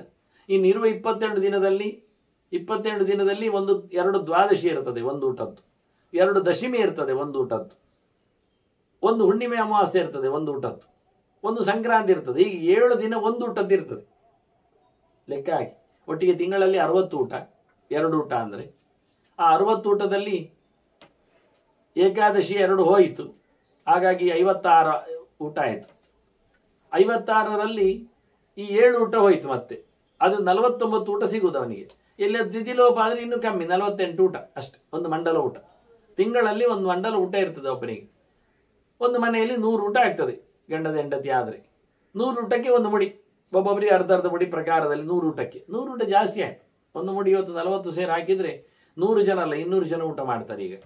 ಆವತ್ತಿನ ಕಾಲ ಮನೆ ಮಂದಿ ಮಕ್ಕಳು ಸೇರಿಕೊಳ್ಳಬೇಕಾದ್ರೆ ಇದೊಂದು ಪ್ರಕ್ರಮ ಗೃಹಸ್ಥನತ್ತು. ಮನೆಯಲ್ಲಿ ಎಷ್ಟು ಶೇಖರಣೆ ಉಂಟು ಕೇಳಿದರೆ ಇಡಿಯವರು ಬಂದು ನೋಡಿದರೆ ಇಡೀ 1 ಮುಡಿ ಮಾತ್ರ ಸಿಗ್ತದೆ, ಮತ್ತೆಂದಿಲ್ಲ. 1 ಮುಡಿಯಷ್ಟು ಮಾಡಿಕೊಳ್ಳುವುದು ಒಂದು ಬಗೆ. ಮತ್ತೆ ಒಂದು ಮಡಕೆ, ಒಂದು ದೊಡ್ಡ ಹಂಡೆ, ಅದು ಅರ್ಧಕ್ಕೆ ಬರ್ತದೆ. ಅದು ಒಂದು ದೃಷ್ಟಿಯಿಂದ 10 ದಿನಕ್ಕೂ 1 ವಾರಕ್ಕೂ ಬರುವಂಥದ್ದು. ಒಂದು ಪಾತ್ರೆಯಲ್ಲಿ ಅಕ್ಕಿ ಒಟ್ಟು ಮಾಡುದು, ಅವನು ಕುಂಭಧಾನ್ಯ ಅಷ್ಟೇ. ಇನ್ನು ಅಶ್ವಸ್ಥನಾಥ, ಇನ್ನೊಬ್ಬ ಏನು ಕೇಳಿದರೆ ನಾಳೆಗಿಲ್ಲ, ಇವತ್ತಿಗೆ ಮಾತ್ರ. ಮನೆಯಲ್ಲಿ ಎಷ್ಟು ಕೇಳಿದರೆ ಒಂದು ಚೀಲದಲ್ಲಿ ಮಾತ್ರ ಇರೋದು ಅವನಿಗೆ, ಒಂದು ಪಾತ್ರೆ ಅನ್ನ ಅಕ್ಕಿ. ನಾಳೆಗಿಲ್ಲ, ನಾಳೆಗೆ ಹೋಗಿ ತರಬೇಕು. ಪ್ರತಿನಿತ್ಯದ ಊಟ ಅವನದ್ದು. ಅವನು ಭಾರಿ ಒಳ್ಳೆಯವ ನೋಡಿ, ಅವನಿಗೆ ಸ್ಟಾಕು ಇಲ್ಲ. ಇನ್ನೊಬ್ಬ ಕಾಬೋತಿ ಆವತ್ತಿ ಯಾವತ್ತೇ ಹೆಕ್ಕುವುದವ, ಇವತ್ತು ನಾಳೆಗಿಲ್ಲದವ ಇವತ್ತು ಈಗಲೇ ಅಕ್ಕಿಯ ಲೆಕ್ಕಾಚಾರದಲ್ಲಿ ಅಕ್ಕಿ ತಂದು ಊಟ ಮಾಡುವವ. ಈ ರೀತಿಯಾಗಿ ಆಶ್ರಯತಃ ವೃತ್ತಿಮಾಹರೇತ್, 4 ಬಗೆಯಿಂದ ಗೃಹಸ್ಥನಾಗಲಿಕ್ಕೆ ಆಗ್ತದೆ. ನೀನು ಯಾವ ಬಗೆಯನ್ನು ನೋಡುವಂತಾರೆ. ಇದರಲ್ಲಿ ಯಾರು ದೊಡ್ಡವ ಕೇಳಿದರೆ ತೇಷಾಂ ಪರೋಜ್ಯಾಯಾಮ್, ಮುಂದಿನವ ದೊಡ್ಡವ. ಮುಡಿ ಇಟ್ಟುಕೊಂಡವನಿಗಿಂತ ಪಾತ್ರೆಯಲ್ಲಿ ಒಟ್ಟು ಮಾಡಿದವ ಶ್ರೇಷ್ಠ. ಪಾತ್ರೆಯಲ್ಲಿ ಒಟ್ಟು ಮಾಡಿದವನಿಗಿಂತ ಅಡುಗೆಯಲ್ಲಿ ಮಾತ್ರ ಆವತ್ತಿನ ಊಟಕ್ಕೆ ರೆಡಿ ಆದವ ಒಳ್ಳೆಯವ. ಅವನಿಗಿಂತ ಇವತ್ತು ಹೋಗಿ ಅಕ್ಕಿ ತರಬಹುವ ಒಳ್ಳೆಯ.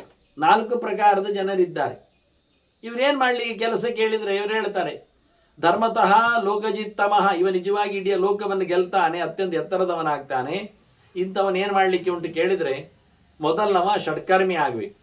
ಷಡ್ಕರ್ಮ ವರ್ತಯತ್ಯೇಕ ತ್ರಿಭಿರನ್ಯ ಪ್ರವರ್ತತೆ ದ್ವಾಭ್ಯಾಮೇಕ ಚತುರ್ಥಸ್ತು ಬ್ರಹ್ಮಸತ್ರೇ ವ್ಯವಸ್ಥಿತ ಎನ್ನುವುದಾಗಿ ಈ ಗೃಹಸ್ಥನಲ್ಲಿರತಕ್ಕಂತಹ 4 ಪ್ರಕಾರಗಳಲ್ಲಿ ಅವರು ಯಾವ ಪ್ರಕಾರಗಳನ್ನು ಅವಲಂಬಿಸಬೇಕು ಕೇಳಿದರೆ, ಈಗ ಮುಡಿ ಇಟ್ಟುಕೊಂಡವ ಅನ್ನ ಅಕ್ಕಿಯನ್ನು ತಿಂಗಳಿಗೆ ಮಾಡಿಕೊಂಡವ ಅವನು 6 ಕರ್ಮದಲ್ಲಿಯೂ ನೆಲೆಗೊಳ್ಳಬಹುದು. ಷಡ್ಕರ್ಮಿ ಅವ ಅಂದರೆ ಯಜನ, ಯಾಜನ, ಅಧ್ಯಯನ, ಅಧ್ಯಾಪನ, ದಾನ, ಪ್ರತಿಗ್ರಹ ಅಂತ.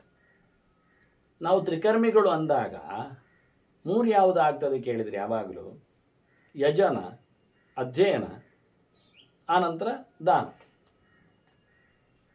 ವಾಸ್ತವವಾಗಿ ಇನ್ನೊಬ್ಬರ ಹೋಮಕ್ಕೆ ಹೋಗ್ಲಿಕ್ಕಿಲ್ಲ, ಅವನು ಯಾಜನ ಇಲ್ಲ, ಪೌರಹಿತ್ಯ ಮಾಡಲಿಕ್ಕಿಲ್ಲ, ಇನ್ನೊಬ್ಬರಿಗೆ ಪಾಠ ಹೇಳಿಕೊಡ್ಲಿಕ್ಕಿಲ್ಲ, ಅಧ್ಯಯನ ಮಾಡಲಿಕ್ಕೆ ಎಲ್ಲರಿಗುಂಟು, ಮತ್ತೊಂದು ದಾನ ತಗೊಳ್ಲಿಕ್ಕಿಲ್ಲ, ಕೊಡ್ಲಿಕ್ಕುಂಟು. ಹೀಗಾಗಿ 6 ಕರ್ಮದಲ್ಲಿ ಮುಡಿಗಟ್ಟಿದವ ಸೇರ್ತಾನೆ.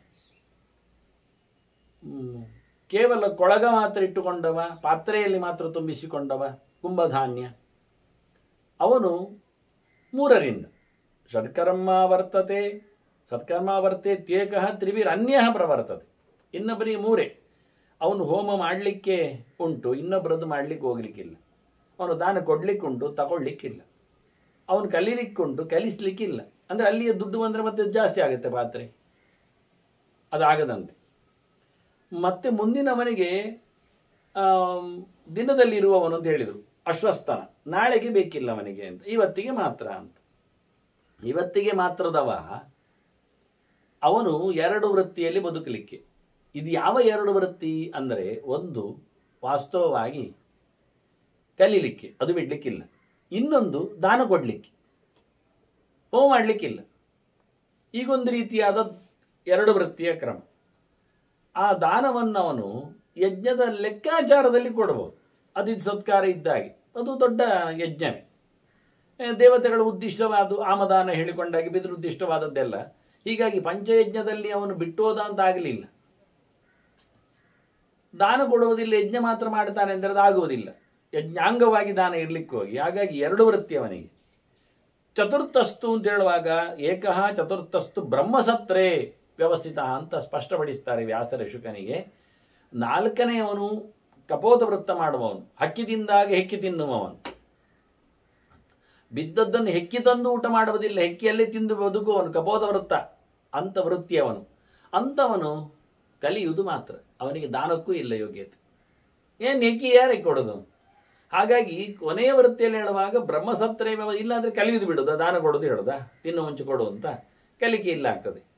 ಹೀಗಾಗಿ ಅದಕ್ಕೆ ಕೊನೆಯ ವೃತ್ತಿಯವರ ಬಗ್ಗೆ ಮಾತಾಡುವಾಗ ಬ್ರಹ್ಮಸತ್ರೇ ವ್ಯವಸ್ಥಿತ ಅಂತೇಳಿ ಜ್ಞಾನಯಜ್ಞದಲ್ಲಿ ಅಂತ ಸ್ಪಷ್ಟವಾಗಿ ಅರ್ಥ ಕೊಡ್ತಾರೆ. ಹೀಗೆ ಅನೇಕ ಅರ್ಥಗಳ ಮಹಾಭಾರತ. ಆದ್ದರಿಂದ ಪ್ರಧಾನ ಅರ್ಥದ ಬಗ್ಗೆ ನಾನು ಹೆಚ್ಚು ಒತ್ತು ಕೊಟ್ಟು ಮಾತಾಡಿದ್ದೇನೆ. ಈ ವೃತ್ತಿಗಳ ಬಗ್ಗೆಯೂ ಇಲ್ಲಿ ಹಾಗೆ. ಇಲ್ಲಿ 3ನೇ ವೃತ್ತಿ ಅಶ್ವಸ್ಥನ ವೃತ್ತಿಯನ್ನು ಉಂಚಶೀಲ ವೃತ್ತಿ ಅಂತ ಕರೀತಾರೆ ಬೇರೆ ಕಡೆಯಲ್ಲಿ. ಇಲ್ಲೇ ಮುಂದಕ್ಕೆ ಹೇಳ್ತಾರೆ ಅದನ್ನು ವೇದವ್ಯಾಸರಿ. ಆಗ ಶಿಲೋಂಚ ವೃತ್ತಿಗೂ ಕಪೋತ ವೃತ್ತಿಗೂ ವ್ಯತ್ಯಾಸ ಏನು ಕೇಳಿದರೆ, ಗದ್ದೆಯಲ್ಲಿದ್ದದ್ದನ್ನು ಹೆಕ್ಕಿ ತರುವುದು ಉಂಚಶೀಲ ವೃತ್ತಿ, ಅದು ಮೂರನೇ ಹಂತ ಆಗ್ತದೆ. ಕಪೋತ ವೃತ್ತಿ ಅಂದರೆ ಹಕ್ಕಿಗಳು ತಿಂದಾದನ ಬಿದ್ದದ್ದು ಎಕ್ಕಿದ್ದಷ್ಟೇ ಅಲ್ಲ, ಉಳುಮೆಗಾರ ತಗೊಂಡೋದ ನಂತರ ತೆಗೆದದ್ದಲ್ಲ, ಅಲ್ಲೇ ಇತ್ತು ಉಳಿದೋಗ್ತದೆ. ಅಲ್ಲಿ ಅವರು ಬಡಿಯುವಂಥದ್ದು ಉಳುಮೆ ಮಾಡಿದ್ದೆಲ್ಲ ಉಳಿದಿರ್ತದೆ. ಆಗ ಹಕ್ಕಿಗಳು ಬಂದಿರುವುದಿಲ್ಲ. ಅದು ಉಂಚಶೀಲ ವೃತ್ತಿ ಅವನಿಗೆ. ಹಕ್ಕಿಗಳು ಬರೋ ವೃತ್ತಿ ಅದು ಬಹಳ ಕಷ್ಟದ್ದು.